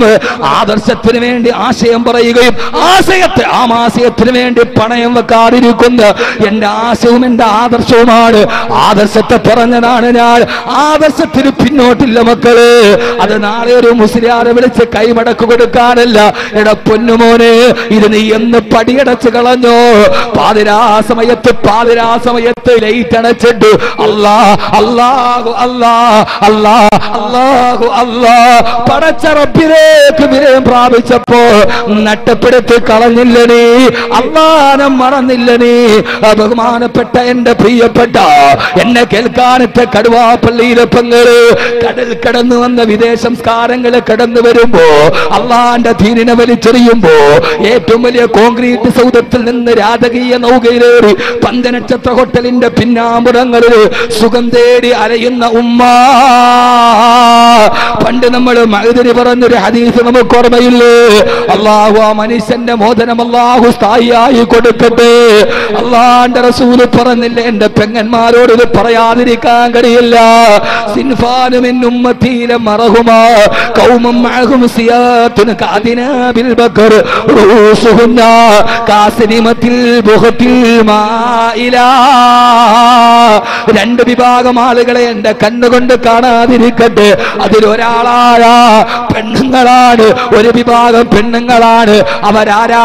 അവർ ഊസുഹുന്ന കാസിനിമത്തിൽ ബുഖത്തിൽ മായിലാ. അവരുടെ മുടിക്കെട്ട് കണ്ടാൽ ഒട്ടകത്തിന്റെ പൂഞ്ഞ് പോലെ തോന്നുമെന്ന് പറഞ്ഞ ഇന്ന് മുഴുവൻ മുസ്ലിം പെണ്ണുങ്ങൾ അവരുടെ തലമുടി മുഴുവനും മുകളിലേക്ക് കെട്ടിവെച്ചിട്ട് അതിന്റെ മുകളിലൂടെ മൊത്തയെടുത്തിടലാ പതിവ്. ഏത് കല്യാണത്തിന് പോയാൽ ഇന്ന് പെണ്ണിന്റെ ഫാഷനേരാ, മുടി മുഴുവനും ബാക്കിൽ കെട്ടിയിട്ട് ആ മുടി മുകളിലേക്ക് കെട്ടിവെക്കുക, എന്നിട്ട് അതിന്റെ മുകളിലൂടെ മൊത്തയിടുക. നോക്കിയാൽ പെണ്ണിന്റെ തലയിൽ വെണ്ണക്കുടം വെച്ചതുപോലൊരു മുട കാണാ. പെണ്ണ് അതാണ് റൂസുഹുന്ന കാസിനിമത്തിൽ ബുഖത്തിൽ മായിലാ. നീ തലമറച്ചിട്ടുണ്ടെങ്കിൽ വല്ലാഹി പടച്ചറപ്പിനെ തന്നെയാണ് സത്യം. ആ മുടി മുകളിലേക്ക് കെട്ടിവെച്ചിട്ട് വെച്ചാൽ അത് പടച്ചറപ്പിന്റെ ഹബീബായ മുത്തിനിട്ടമില്ലാത്തതാ. എല്ലാ സംസ്കാരവും പഠിച്ച മുസ്ലിമേ, ഇന്ന് പെണ്ണിനൊരു വസ്ത്രമുണ്ട്, ലെഗിൻസ്. അത് കാലിലോട്ട് കയറ്റിയിട്ടാൽ അത് പിന്നീട് ബലൂൺ പോലെ ഇറുകി പിടിച്ചു കിടക്കും. ലെഗിൻസ് ഹറാമാ, ലെഗിൻസ് ഉപയോഗിക്കല് ഹറാമാ. അത് പെണ്ണിന്റെ ശരീരത്തിന്റെ വസ്ത്രത്തിന്റെ അത് ഇഴുകി പിടിച്ചു കിടക്കുന്ന വസ്ത്രമാണ്. ഒരു കൊടല് പോലെയുള്ളൊരു പാന്റ് പെണ്ണിങ്ങനെ വലിച്ചു കയറ്റിയിടും. ഇന്ന് കോളേജിൽ പഠിക്കുന്ന പെണ്ണിന്റെ വസ്ത്രവും അതാ ലെഗിൻസ് ഹറാമാ.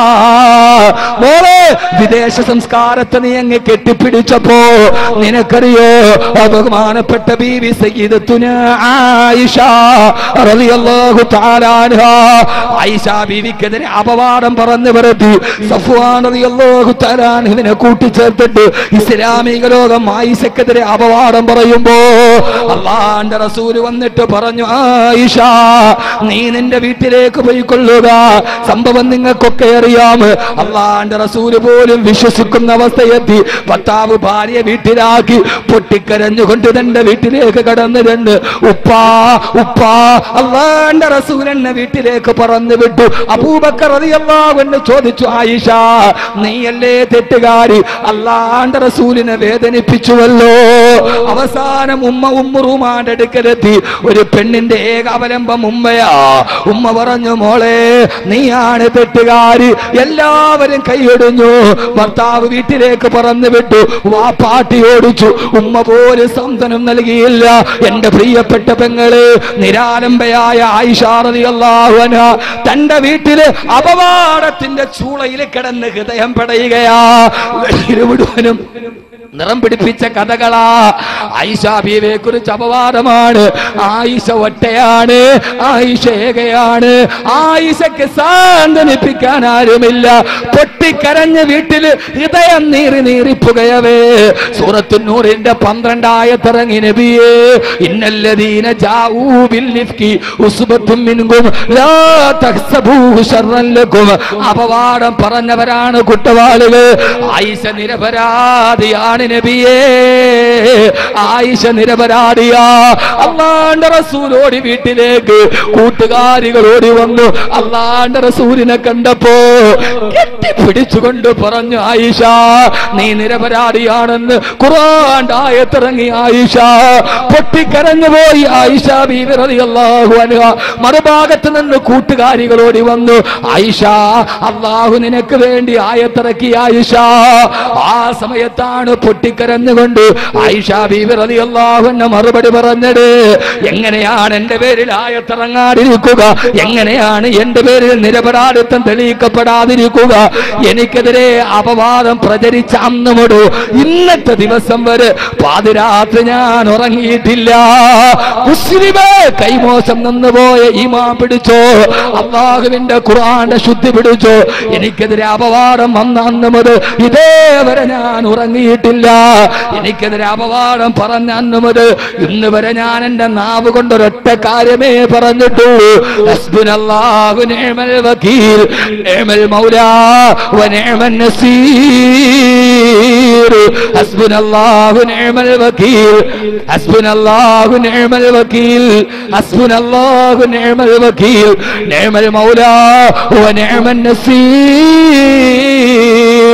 ഓരോ രാത്രിയിലും നിങ്ങൾ എനിക്കെതിരെ അപവാദം പറയുമ്പോ, എന്റെ അഭിമാനത്തെ പിച്ചു ചീന്തുമ്പോ, അപ്പോഴൊക്കെ ഞാൻ എന്റെ റബ്ബിനെ പഠിച്ചു. എന്റെ റബ്ബിനോട് ഞാൻ പറഞ്ഞു, ഒരൊറ്റ ദിക്റേ എനിക്കുണ്ടായിട്ടുള്ളൂ, ഹസ്ബുനല്ലാഹു നിഅമൽ വകീൽ നിഅമൽ മൗലാ വ നിഅമൻ നസീർ. ഈ സദസ്സിനോട് വാക്കവി ഇത്ര ഗൗരവമായിട്ട് പറയുന്നതിന്റെ കാരണം എന്താ? 2 മണിക്കൂർ കോരിച്ചൊരിയുന്ന മഴയത്ത് വന്നിട്ട് തിരിച്ചു പോകുമ്പോ ഒന്നുമില്ലാതിരിക്കരുത്.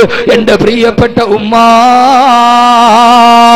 ഒരു പെണ്ണിനെ ഒറ്റപ്പെടുത്തിയാൽ ഹൃദയം വേദനിച്ചാൽ മോളെ പെങ്ങളെ നിനക്കുള്ള ഒന്നേ ഒന്നെന്താ? വഹക്കത്തു മയ്യസി സിവാകാലി ഫഖിരിഹി വജിതുക മുഹതാദൻ ഫകൈഫ അദിയോ. എനിക്കെന്റെ റബ്ബ് തുണ. അവനാണ് റബ്ബ്, അവനാണ് ഹക്ക്, അവനാണ് നൂറ്, അവനാണ് സർവാധിപതി, അവനാണ് സച്ചാധിപതി. അവന്റെ മുമ്പിൽ ഒരു അപവാദവും പോവില്ല, അവന്റെ മുമ്പിൽ ഒരു അപവാദവും വില പോവില്ല. മരിക്കുന്നത് വരെ ഞാൻ ഈ ആയത്തിറങ്ങുന്നത് വരെ ഞാൻ പറഞ്ഞതെന്തെന്നറിയോ? ഹസ്ബുനല്ലാഹു നിഅമൽ വകീൽ നിഅമൽ മൗലാ വ നിഅമൻ നസീർ. ബഹുമാനപ്പെട്ട റബീബിൻ ആമിർ റളിയല്ലാഹു അൻഹു ദക്ഷിണാഫ്രിക്കയുടെ വനാന്തരത്തിൽ പ്രബോധനത്തിന് പോകുമ്പോ സിംഹങ്ങളും ആനക്കുട്ടികളുമാണ്. സഹാബത്ത് പറഞ്ഞ്, വേണ്ട നബിയേ, പോകണ്ട, കാട്ടാനകളെ ചവിട്ടിക്കളയും. ഇല്ല, ആന്റെ റസൂല് പറഞ്ഞു വിട്ടതല്ലേ. അവിടെ നിന്നിട്ട് ബഹുമാനപ്പെട്ട റബീബിൻ ആമിർ റളിയല്ലാഹു അൻഹു പ്രസംഗം നടത്തി. വന്യജീവികളോടാണ് പ്രസംഗം. ആനക്കൊമ്പന്മാരെ, വന്യമൃഗങ്ങളെ, ഞാൻ ഹബീബായ നബിയുടെ അനുയായിയാണ്. ഞാൻ ഇവിടെ കടക്കുന്ന ജനങ്ങളോട് ദൈവത്ത് കൊടുക്കാമെന്നടാ, ലാ ഇലാഹ ഇല്ലല്ലാഹ് പറയാമെന്നതാണ്. അതുകൊണ്ട് നിങ്ങൾക്ക് ഞാൻ 2 ഓപ്ഷൻ തരികയാ. ദക്ഷിണാഫ്രിക്കയുടെ വനാന്തരത്തിൽ പ്രബോധനത്തിന് പോകുമ്പോ സിംഹങ്ങളും ആനക്കുട്ടികളുമാണ്. സഹാബത്ത് പറഞ്ഞ്, വേണ്ട നബിയേ, പോകണ്ട, കാട്ടാനകളെ ചവിട്ടിക്കളയും. ഇല്ല, ആന്റെ റസൂല് പറഞ്ഞു വിട്ടതല്ലേ. അവിടെ നിന്നിട്ട് ബഹുമാനപ്പെട്ട റബീബിൻ ആമിർ റളിയല്ലാഹു അൻഹു പ്രസംഗം നടത്തി. വന്യജീവികളോടാണ് പ്രസംഗം. ആനക്കൊമ്പന്മാരെ, വന്യമൃഗങ്ങളെ, അസ്ഹാബു റസൂലില്ലാഹ്, ഞാൻ ഹബീബായ നബിയുടെ അനുയായിയാണ്. ഞാൻ ഇവിടെ കടക്കുന്ന ജനങ്ങളോട് ദൈവത്ത് കൊടുക്കാമെന്നടാ, ലാ ഇലാഹ ഇല്ലല്ലാഹ് പറയാമെന്നതാണ്. അതുകൊണ്ട് നിങ്ങൾക്ക് ഞാൻ 2 ഓപ്ഷൻ തരികയാ. ഒന്നുകിൽ അടുത്ത കാട്ടിലേക്ക് രക്ഷപ്പെട്ടുകൊള്ളുക, അതല്ലെങ്കിൽ എന്റെ മുമ്പിൽ കീഴടങ്ങുക, അതല്ലെങ്കിൽ എനിക്ക് വേണ്ടി വഴിമാറുക, അതല്ലെങ്കിൽ അടുത്ത കാട്ടിലേക്ക് ഓടി രക്ഷപ്പെടുക. സാക്ഷി, ചരിത്ര സാക്ഷി, പറയേണ്ട താമസം. പ്രസവിച്ച് കിടക്കുന്ന പുലിക്കുട്ടികൾ, പ്രസവിച്ച് കിടക്കുന്ന സിംഹക്കുട്ടികൾ അവരുടെ കുഞ്ഞിനെയും വായിൽ കടിച്ചെടുത്തിട്ട് വനാന്തരത്തിലൂടെ ഓടി രക്ഷപ്പെടുകയാ.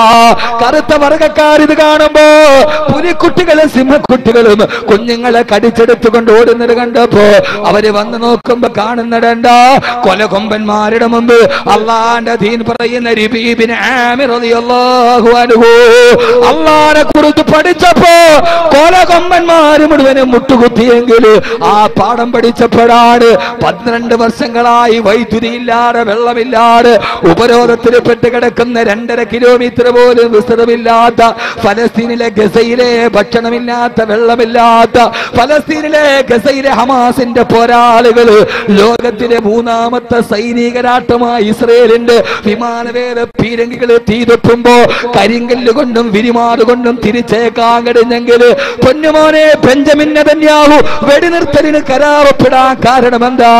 ഹമാസിന്റെ പോരാളികളുടെ കയ്യിൽ റോക്കറ്റില്ല, അവരുടെ കയ്യിൽ ബോംബില്ല. കല്ലും കവണയും വെച്ചിട്ട് ഇന്തിഫാദയിലൂടെ ചെറുത്തു നിന്നപ്പോ അവർക്ക് കിട്ടിയ ഊർജം എവിടെയെന്നറിയോ? അവരാരെന്നറിയോ? ഞാൻ കഴിഞ്ഞ പ്രാവശ്യം ഈജിപ്തിൽ പോയപ്പോ 3 പ്രാവശ്യം ഞാൻ ആ നാട് കണ്ടവനാണ്. ബോംബിട്ട് നടന്ന നാട് ഞാൻ കണ്ടവനാണ്. തകർന്നടിഞ്ഞ ഗസ ഞാൻ കണ്ടടാണ്. തകർന്നടിഞ്ഞ വെസ്റ്റ് ബാങ്കിന്റെ കണ്ണുകൊണ്ട് കണ്ടടാ. 9 വയസ്സുള്ള കുട്ടി സ്കൂളിലേക്ക് പോവുകയാണ്. ഞാൻ അവന്റെ ചേർത്ത് പിടിച്ചിട്ട് ചോദിച്ചു, മോനെ നിന്റെ പേരെന്താ? അവൻ പറഞ്ഞു, അൽ-ഇഅ്തിസാമു ബില്ലാഹ്. എന്റെ പേര് അൽ-ഇഅ്തിസാമു ബില്ലാഹ്. പടച്ചറപ്പിന് വേണ്ടി മുറുകെ പിടിച്ചവന് അവിടുത്തെ പേര് തന്നെ അങ്ങനെയാ. ഞാൻ ചോദിച്ചു, മോനെ നിന്റെ വാപ്പ എവിടെ? ഫലസ്തീനിലെ 9 വയസ്സുകാരൻ ആകാശത്ത് കൈവെത്തിയിട്ട് പറഞ്ഞു, ഇലാ റഹ്മത്തില്ലാ. എന്റെ വാപ്പ പടച്ചറപ്പിന്റെ സ്വർഗത്തിൽ പോയി. ഞാൻ ചോദിച്ചു, മോനെ നിന്റെ ഉമ്മ എവിടെ? എന്റെ ഉമ്മ ഇലാ ജന്നാത്തിൽ ഫിർദൗസിൽ അലാ. എന്റെ ഉമ്മ സ്വർഗത്തിലിരുന്നിട്ട് എന്നെ കാണുന്നുണ്ട്. എന്റെ കണ്ണ് നിറഞ്ഞു പോയി. നമ്മുടെ കുട്ടികൾക്ക് പറ്റുമോ?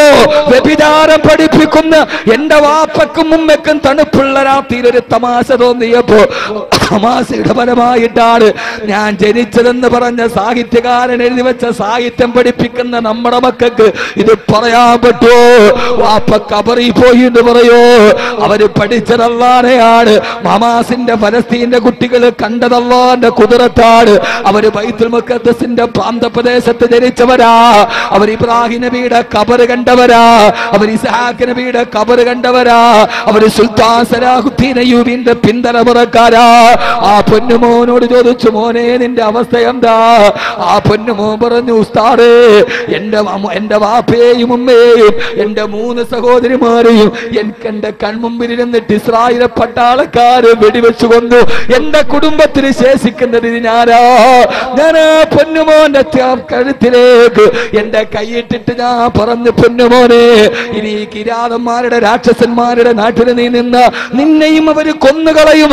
അതുകൊണ്ട് നീ ഇന്ത്യയിലേക്ക് വാ. അവിടെ എന്റെ സ്ഥാപനമുണ്ട്. അവിടെ നിന്നെ ഞാൻ പഠിപ്പിച്ചു ഡോക്ടറാക്കാം, എഞ്ചിനീയർ ആക്കാം. പറയേണ്ട താമസം തോളത്തിരുന്ന് എന്റെ കൈ തട്ടി മാറ്റിയിട്ട് മീശ പിടിക്കാത്ത 9 വയസ്സുകാരൻ LP സ്കൂളുകാരൻ എന്നോട് പറഞ്ഞു, അറബി ഭാഷയിൽ നിന്റെ കൂടെ ഇന്ത്യയിൽ വന്നാൽ എഞ്ചിനീയർ ആവാനല്ലേ പറ്റൂ, ഇന്ത്യയിൽ വന്നാൽ ഷഹീദാവാൻ പറ്റില്ലല്ലോ. ഞാനിവിടെ ഷഹീദാവാൻ നടക്കുകയാ.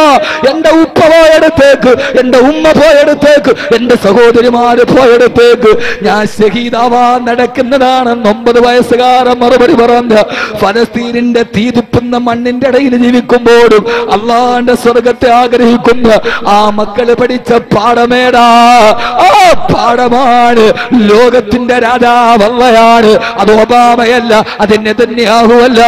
ഒരു വേദത്തിന്റെ മുമ്പ്, ഒരു ലോകത്തിന്റെ മുമ്പ്, ലോകത്തിന്റെ 3ാമത്തെ സൈനിക രാഷ്ട്രത്തിന്റെ മുമ്പ് ഈ നെഞ്ചു വിരിച്ചിട്ട് പിടിച്ചു വെക്കാൻ കിടന്നത്. പൊന്നുമോനെ നമ്മൾ മരണത്തെ പേടിച്ചവരാ. അവരാരും മരണത്തെ പേടിച്ചവരല്ല, മരണത്തെ പേടിച്ചവരല്ല. അവർക്ക് ജീവിച്ചാലും അള്ളയാ, മരിച്ചാലും ലില്ലാ.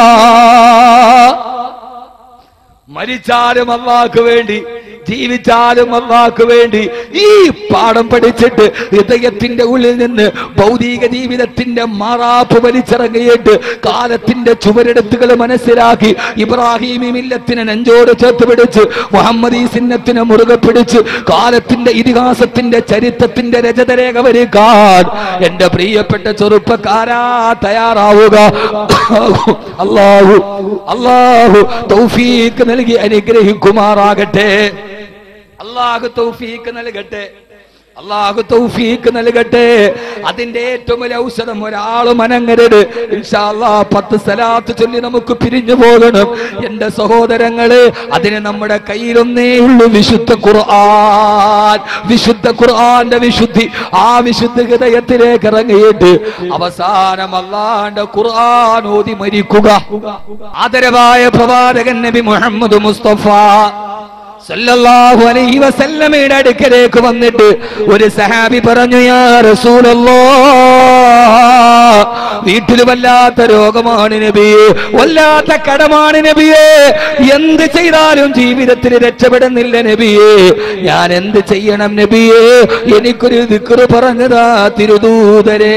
അല്ലാഹുവിന്റെ റസൂൽ പറഞ്ഞു, സഹാബി, നിന്റെ എല്ലാ പ്രയാസവും മാറണോ, നീ നിന്റെ വീട്ടിലോട്ട് കയറി ചെല്ലുമ്പോ ഫസല്ലിം അലാ അഹ്ലിക, നിന്റെ വീട്ടുകാരോട് നീ ഉറക്കവൊന്ന് സലാം പറയുക. വാക്കവി പറയുന്നത് മറന്നുപോയ പാഠം. ഇത് അസ്ട്രോണമി അല്ല, ഇത് ജോഗ്രഫി അല്ല, ഇത് സയൻസ് അല്ല, നാം അടിച്ചു പുറത്താക്കിയ നമ്മുടെ ആത്മീയതയുടെ പാഠം.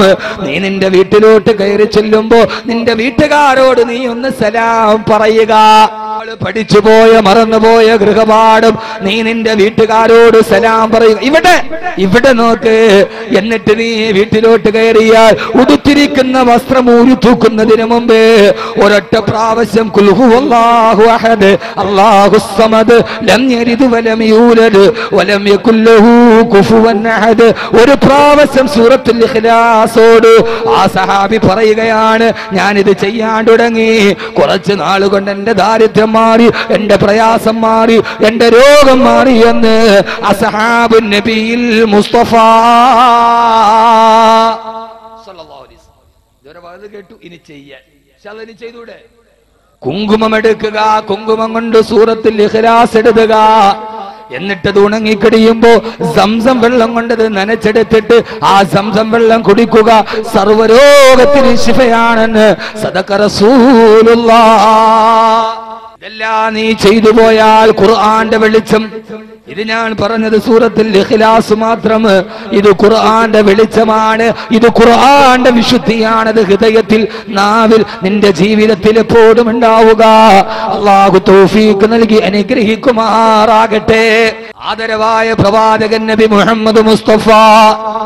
അതുകൊണ്ട് എല്ലാവരോടും അവസാനമായിട്ട് ഞാൻ പറയുകയാണ്, അള്ളാഹുവിന്റെ പ്രവാചകന്റെ പ്രിയപ്പെട്ട സഹാബി, ഖുർആന്റെ ഈ വിശുദ്ധിയും ഈ വിജയവും ജീവിതത്തിന്റെ പ്രയാസത്തിന്റെ വിജയത്തിന്റെ നിദാനം ഖുർആനാ. ബഹുമാനപ്പെട്ട അബ്ദുല്ലാഹി ഇബ്നു മസ്ഊദ് റളിയല്ലാഹു അൻഹു വഫാത്തിന്റെ വേളയിൽ പൊട്ടിക്കരയാ. ബഹുമാനപ്പെട്ട ഉസ്മാൻ റളിയല്ലാഹു അൻഹു കാണാൻ വന്നു. എന്തിനാ അബ്ദുല്ലാഹി ഇബ്നു മസ്ഊദേ കരയുന്നത്? നിങ്ങൾ മരിച്ചാൽ പെൺമക്കൾ കാര്യമില്ലെന്ന് ഓർത്തിട്ടാണോ? അങ്ങനെയെങ്കിൽ ബൈത്തുൽ മാലിൽ നിന്ന് നിങ്ങളുടെ പെൺമക്കൾക്ക് ഒരു നിശ്ചിത സംഖ്യ തീരുമാനിച്ചിട്ടുണ്ട്. ഇബ്നു മസ്ഊദ് റളിയല്ലാഹു അൻഹു പറഞ്ഞു, ഇല്ല, ഞാൻ മരിച്ചാലും എന്റെ 5 പെൺമക്കളും പട്ടിണിയിലാകുമെന്ന് എനിക്ക് ഭയമില്ല. അവർക്ക് പട്ടിണി വരികയില്ല. ഒരാപത്തും ഞാൻ മരിച്ചാലും അവരെ ഉപ്പ മരിച്ചാലും എന്റെ പെൺമക്കൾക്ക് വരില്ല. ഉസ്മാൻ റളിയല്ലാഹു അൻഹു ചോദിച്ചു, കാരണം എന്താ?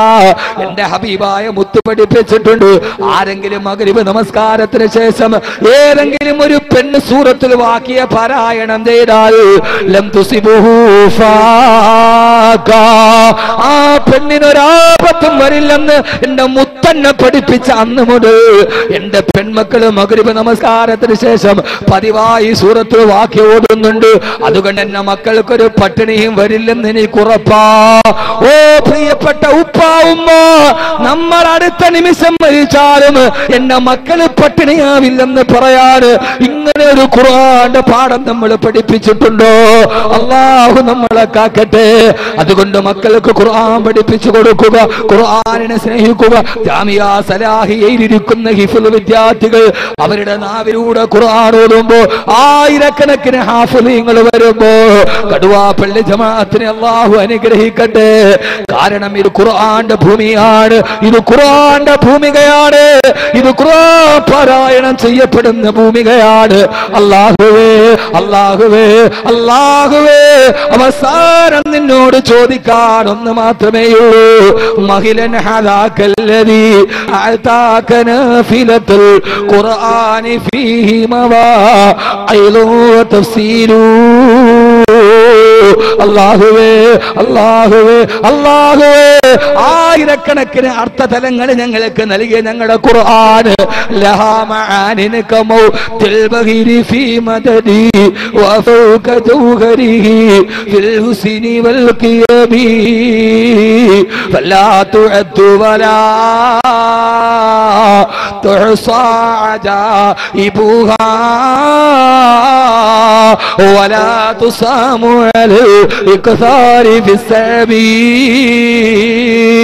ബുർദയാണ്. ആയിരക്കണക്കിന് അർത്ഥകരങ്ങളുള്ള ഖുർആൻ പഠിക്കാൻ ഞങ്ങൾക്ക് കഴിഞ്ഞിട്ടില്ല റബ്ബേ. ഞങ്ങളുടെ മക്കളെ പഠിപ്പിക്കാൻ കഴിഞ്ഞിട്ടില്ല അല്ലാഹ്. അറിയാത്തത് കൊണ്ട് ഓതാനും കഴിഞ്ഞിട്ടില്ല റബ്ബേ.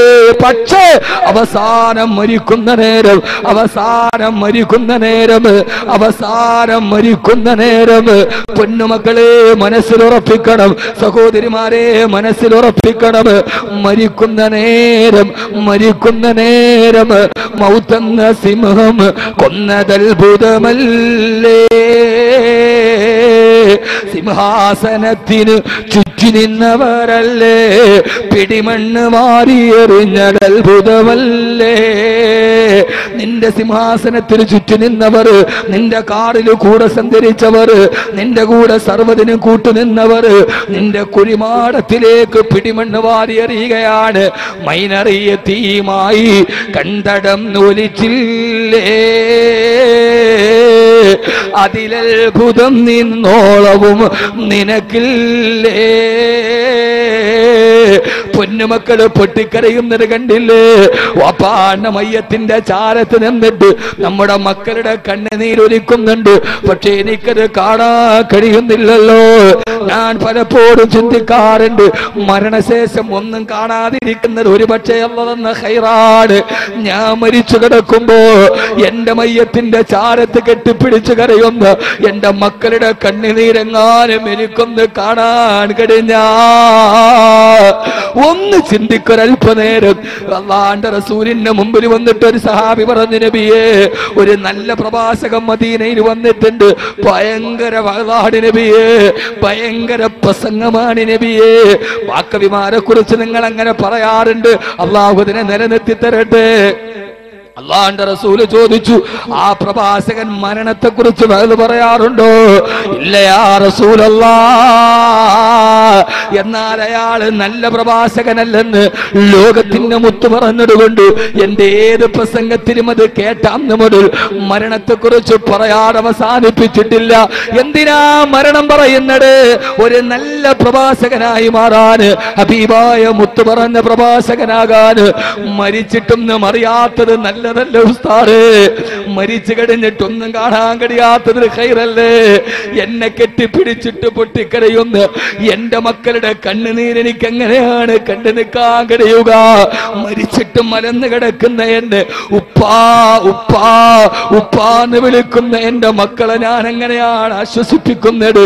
എന്റെ പൊന്നുമോൾ എട്ടും പൊട്ടും തിരിയാത്ത എന്റെ പൊന്നുമോൾ എന്റെ മുമ്പിൽ കരയുന്നത് ഞാൻ എങ്ങനെയാ സഹിക്കുക? എന്റെ തളർച്ചയിലും എന്റെ വളർച്ചയിലും എന്റെ താങ്ങും തണലുമായ എന്റെ പൊന്നു ഭാര്യ കരയുന്നത് ഞാൻ എങ്ങനെയാണ് സഹിക്കുക? സഹോദരങ്ങളെ അവസാനം ആരടി മണ്ണിലേക്ക് പോവുകയാണ്. ആരടി മണ്ണിൽ അവസാനിക്കുകയാണ്. ഫോൺ കമ്പി ലെറ്റർ മുഴുവനും നിലച്ചില്ലേ. അവർക്കുള്ള ഹാലറിയാത്തത് അത്ഭുതമല്ലേ. തനവാ ഉസ്താദിന്റെ വരികളാണ്. ഫോൺ കമ്പി ലെറ്റർ മുഴുവനും നിലച്ചില്ലേ. അതിലത്ഭുതം ഇന്നോളവും നിനക്കില്ലേ. ഫോൺ വിളിച്ചിട്ട് കിട്ടുന്നില്ല, ലെറ്റർ അയച്ചിട്ട് മറുപടി വരുന്നില്ല. അഹമ്മദ് കബീർ ബാക്കവി ആരടി മണ്ണിലേക്ക് അടങ്ങി. ഇർഷാദ് ബാക്കവി മരണപ്പെട്ടു, മൻസൂറുദ്ദീൻ ഷാദി മരണപ്പെട്ടു. അല്ലാഹു എല്ലാവർക്കും ആരോഗ്യത്തോടു കൂടിയുള്ള ദീർഘായുസ് തരട്ടെ. സഹോദരങ്ങള്, എന്റെ ഫോൺ നമ്പറിൽ വിളിക്കാറുണ്ട്. എന്നെ 949577 വിളിച്ചാൽ പലപ്പോഴും എന്നെ കിട്ടാറില്ല. എന്നെ കിട്ടാതെ വരുമ്പോ നിങ്ങളെല്ലാം എന്റെ ഡ്രൈവർ അബൂനെ വിളിക്കും, ഇല്ലെങ്കിൽ എന്റെ അനസിനെ വിളിക്കും. ഉസ്താദിനെ വിളിച്ചിട്ട് കിട്ടുന്നില്ല. ഉസ്താദ് എവിടെയാണ്? കാസർഗോഡ് നിന്നും കണ്ണൂരിൽ നിന്നും വന്നവർ അബുവിനെ വിളിച്ചു. എന്റെ കൂടെ നിഴല് പോലെ നടക്കുന്ന എന്റെ 2 ചെറുപ്പക്കാരന്റെ അനസിനെ വിളിച്ചു. ഉസ്താദ് എവിടെയുണ്ട്? ഉസ്താദ് വീടുപണിയുടെ തിരക്കിലാണതുകൊണ്ട് ആരെയും ഇപ്പൊ ഇപ്പൊ വീട്ടിൽ കാണുന്നില്ല. സെപ്റ്റംബർ 10 കഴിഞ്ഞേ കാണൂ. അതല്ലെങ്കിൽ ഉസ്താദ് ഉറങ്ങുകയാണ്, വിളിച്ചാപ്പറ ഉസ്താദ് ഉറങ്ങുകയാണ്. സഹോദരങ്ങളെ, അഹമ്മദ് കബീറിന്റെ വിവരം അറിയാട് നൗഷാദ് ബാക്കി വിളിച്ചാലും അദ്ദേഹത്തിന്റെ ഡ്രൈവർ പറയും ഉസ്താദ് ഇവിടെ ഇല്ല, ഡേറ്റ് ഇല്ല, ഉറക്കമാ.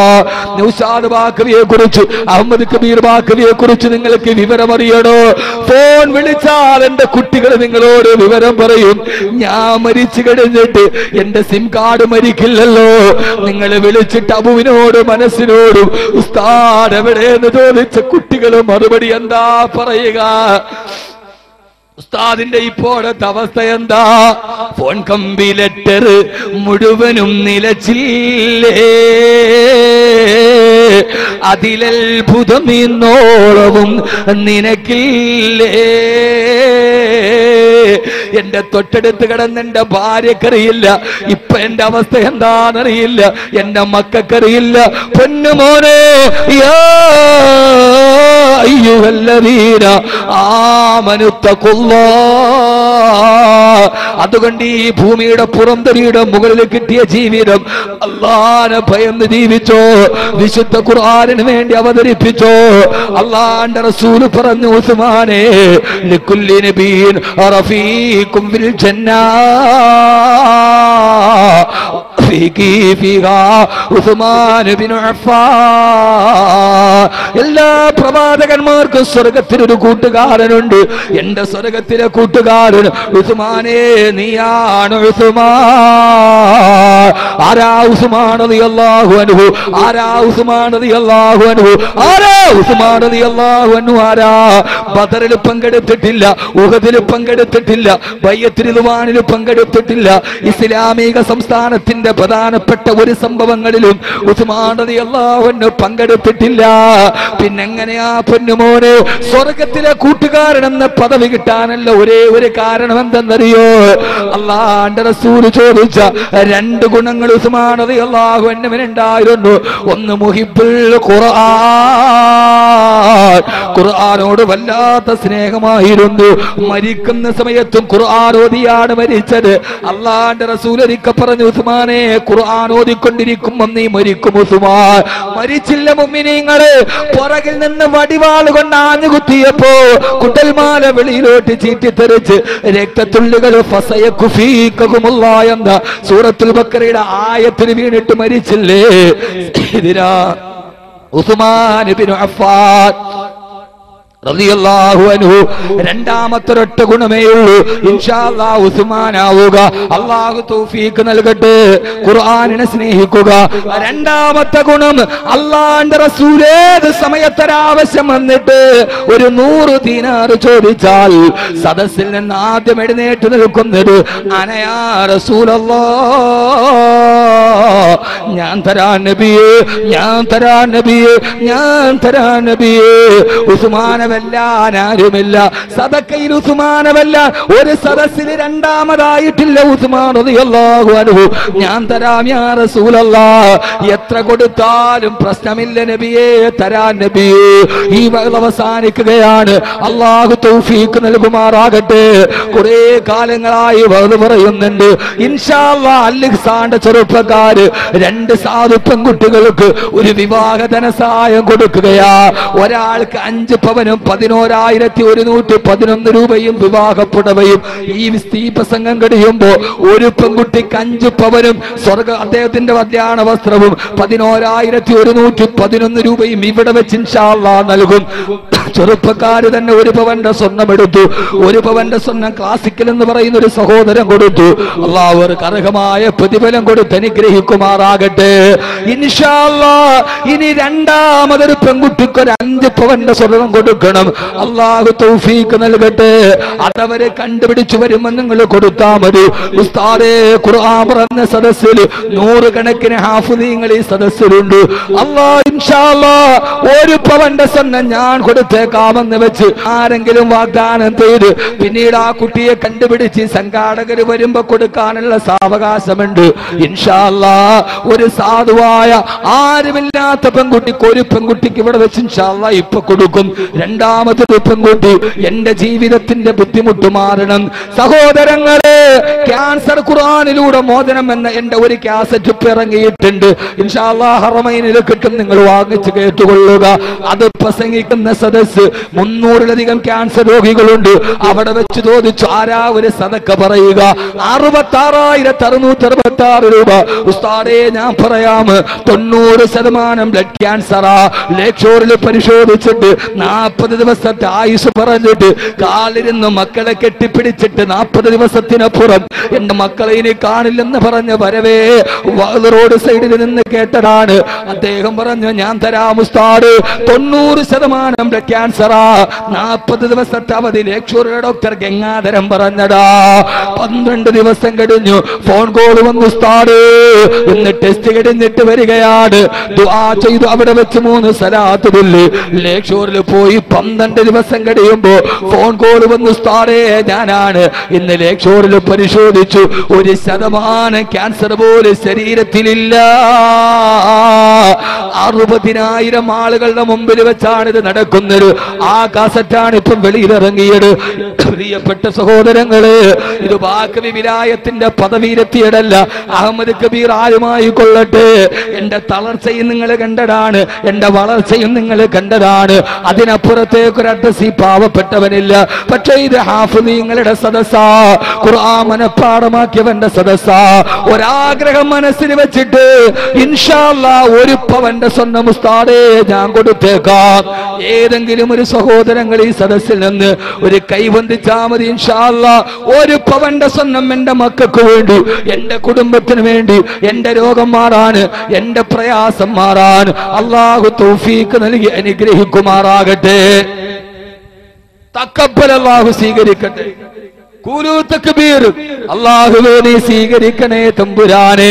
രണ്ടാമത്തെ ഒരു പവൻ ബഹുമാനപ്പെട്ട മൻസൂറുദ്ദീൻ റഷാദി. പടച്ച അല്ലാഹ്, നിന്റെ ദീനിന്റെ ശിആറുള്ള, നിന്റെ ദീനിന്റെ അടയാളമുള്ള തൊപ്പി ധരിച്ച് ദാടി വെച്ച് നിന്റെ റബ്ബിനെ ഭയന്നൊരു സഹോദരനാണ് ആദ്യം പറഞ്ഞത്. അല്ലാഹുവേ സ്വീകരിക്കണേ അല്ലാഹ്. ഏതാഗ്രഹം മനസ്സിൽ വെച്ചിട്ടാണോ നീ കബൂലാക്കണേ അല്ലാഹ്. ശരീരത്തിൽ എന്തെങ്കിലും രോഗമുണ്ടെങ്കിൽ ഇതിന്റെ ബറക്കത്ത് കൊണ്ട് ശിഫാ നൽകണേ തമ്പുരാനെ, നന്മ നൽകണേ തമ്പുരാനെ. അദ്ദേഹത്തിന്റെ പൊന്നുമക്കള് നീ ഏറ്റവും സൽസ്വഭാവികളായി ലുക്മാൻ അലൈഹിസ്സലാത്തു വസ്സലാമിനെ പോലെ ഉമ്മാന്റെ കാൽപ്പാടത്തിൽ സ്വർഗത്തിന്റെ മണ്ണ് തേടുന്ന പൊന്നുമക്കളാക്കി കൊടുക്കണേ അല്ലാഹ്. ബഹുമാനപ്പെട്ട മൻസൂറുദ്ദീൻ റഷാദി, പടച്ച റബ്ബേ നീ നൽകുന്ന നിഅമത്തിൽ നിന്ന് കഴിയുന്നിടത്തോളം സദഖ ചെയ്യുന്നൊരു ആലിമാണ്. അല്ലാഹുവേ 8 വർഷം മുമ്പ് അങ്ങകലെ ഇടുക്കി ജില്ലയിലെ പുഷ്പകണ്ഠത്തിൽ നിന്നൊരു പള്ളി വെക്കാൻ വരുമ്പോ ഞാൻ ഈ പാവപ്പെട്ടവനത്രയും ബന്ധമില്ല പറഞ്ഞു വിട്ടപ്പോ 8 വർഷത്തിന് മുമ്പ് ആരും അറിയാതൊരു നല്ല സംഖ്യ കൊടുത്തു വിട്ടിട്ടവരെന്നോട് വന്ന് പറഞ്ഞു, ഉസ്താദേ ആലിമീങ്ങൾ ഇത്രയും വലിയ സദഖ ചെയ്യുന്നല്ലോ എന്ന്. തനിക്ക് അല്ലാഹു നൽകിയ നിഅമത്തിൽ നിന്ന് കഴിയുന്നത് പോലെ കൊടുക്കുന്ന പ്രിയപ്പെട്ട മൻസൂറുദ്ദീൻ റഷാദി, അല്ലാഹുവേ ആരോഗ്യത്തോടു കൂടിയുള്ള ദീർഘായുസ് നൽകണേ അല്ലാഹ്. അദ്ദേഹത്തിനും ഭാര്യക്കും ആയുരാരോഗ്യ സൗഖ്യം നൽകണേ റബ്ബേ. കൊടുത്ത പൊന്നുമക്കളെ സാലിഹീങ്ങളാക്കി സൽസ്വഭാവികളാക്കി നൽകണേ അല്ലാഹ്. ഉപ്പാക്കും ഉമ്മാക്കും കൺകുളിർമേകുന്ന മക്കളാക്കണേ അല്ലാഹ്. അല്ലാഹുവേ അല്ലാഹുവേ അല്ലാഹുവേ, കീറി മുറിക്കപ്പെടുന്ന രോഗത്തിൽ നിന്ന് കാക്കണേ അല്ലാഹ്, അപകടത്തിൽ നിന്ന് കാക്കണേ അല്ലാഹ്. ഈ പുണ്യമായ പള്ളിയുടെ മുമ്പിൽ അദ്ദേഹം നടത്തുന്ന ബിസിനസ് സ്ഥാപനത്തിൽ, കച്ചവടത്തിൽ നീ അഭിവൃദ്ധി നൽകണേ തമ്പുരാനെ. എന്തെങ്കിലും പ്രയാസങ്ങൾ ഉണ്ടെങ്കിൽ ഈ സദസ്സിന്റെ ബറക്കത്ത് കൊണ്ട് മാറ്റിക്കൊടുക്കണേ അല്ലാഹ്.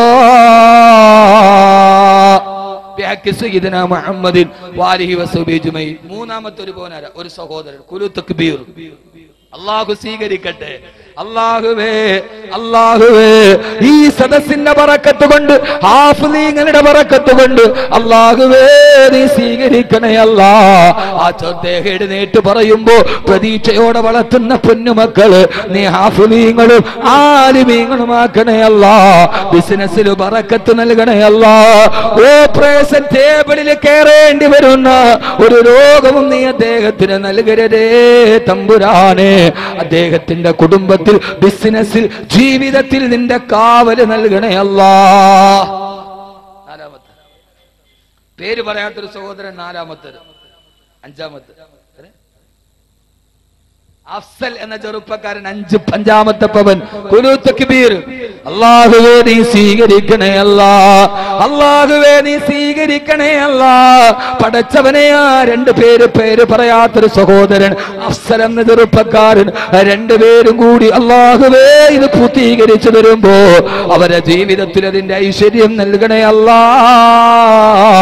പ്രയാസങ്ങൾ മാറ്റിക്കൊടുക്കണേ അല്ലാ.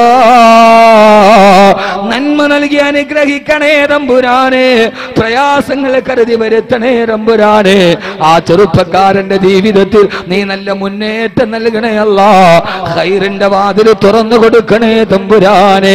അല്ലാഹുവേ മരിക്കുന്നത് വരെ ജീവിതത്തിൽ കണ്ണു നിറയേണ്ട അവസ്ഥ വരുത്തല്ലേ അല്ലാ. ഉപ്പയ്ക്കുമ്മയ്ക്ക് ബറക്കത്ത് നൽകണേ അല്ലാഹുവേ.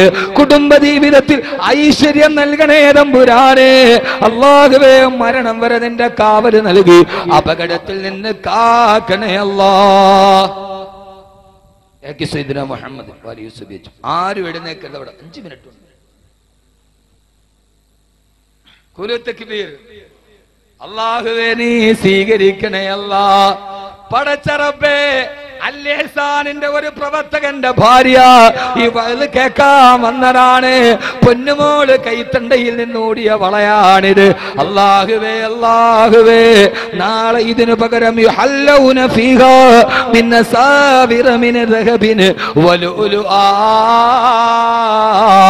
സ്വർഗത്തിന്റെ സ്വർണ്ണവള ധരിച്ച് പ്രിയപ്പെട്ട ഭർത്താവിനോടൊത്ത്, പൊന്നുമക്കളോടൊത്ത് സ്വർഗത്തിന്റെ സ്വർണ്ണക്കട്ടിലിൽ ആ കുഞ്ഞു പെങ്ങളെ നീരുത്തണയല്ല. ചോദിച്ചു പോലുമില്ല ഒരു സ്വർണ്ണാഭരണം. അതിനു മുമ്പേ ഉസ്താദ് എല്ലാ സദസ്സിലും ദുആ ചെയ്യുമെന്നറിയാം. ഇൻഷാ അല്ലാഹ് എന്റെ എല്ലാ ദുആയിലും ഉണ്ടാവും. ഏതാണ്ട് 34,000-ഓളം ആളുകൾ 6,666 തന്നിട്ടുണ്ട്. കൃത്യമായ കണക്കെന്റെ കയ്യിലുണ്ട്. 788 മിനിങ്ങാന്ന് വരെ 7 പേര് മിനിങ്ങാന്ന് പറഞ്ഞു. 795 പേര് 66,666 നൽകിയിട്ടുണ്ട്. ഏതാണ്ട് 4,000-ലധികം സഹോദരിമാര് സ്വർണ്ണവള നൽകിയിട്ടുണ്ട്. അല്ലാഹുവേ, അത് ലോകത്തിന്റെ ഏത് കോണിലാണെങ്കിലും അവര് തന്ന സദക്ക സ്വീകരിക്കണേ റബ്ബേ. ആ ദുആയിൽ പെങ്ങളും പെടാന് റബ്ബേ, ഈ കൈത്തണ്ട, ഈ സ്വർണ്ണവളയിൽ കൈത്തണ്ടയിൽ കിടന്നോ നീ ആ കൈത്തണ്ട കൊണ്ട് സ്വർഗത്തിന്റെ വാതിൽ തുറക്കാൻ തൗഫീഖ് നൽകണേ അല്ലാ. ഹാജറ ബീവിക്ക് ഇസ്മായിൽ നബിയെ കൊടുത്തതുപോലെ ആ പൊന്നു പെങ്ങൾക്ക് നീ ഒരു സാലിഹായ മക്കളാക്കി കൊടുക്കണേ അല്ലാ. ഈ ചെയ്ത പ്രവർത്തനങ്ങളെ അല്ലാഹു സ്വീകരിക്കുമാറാകട്ടെ.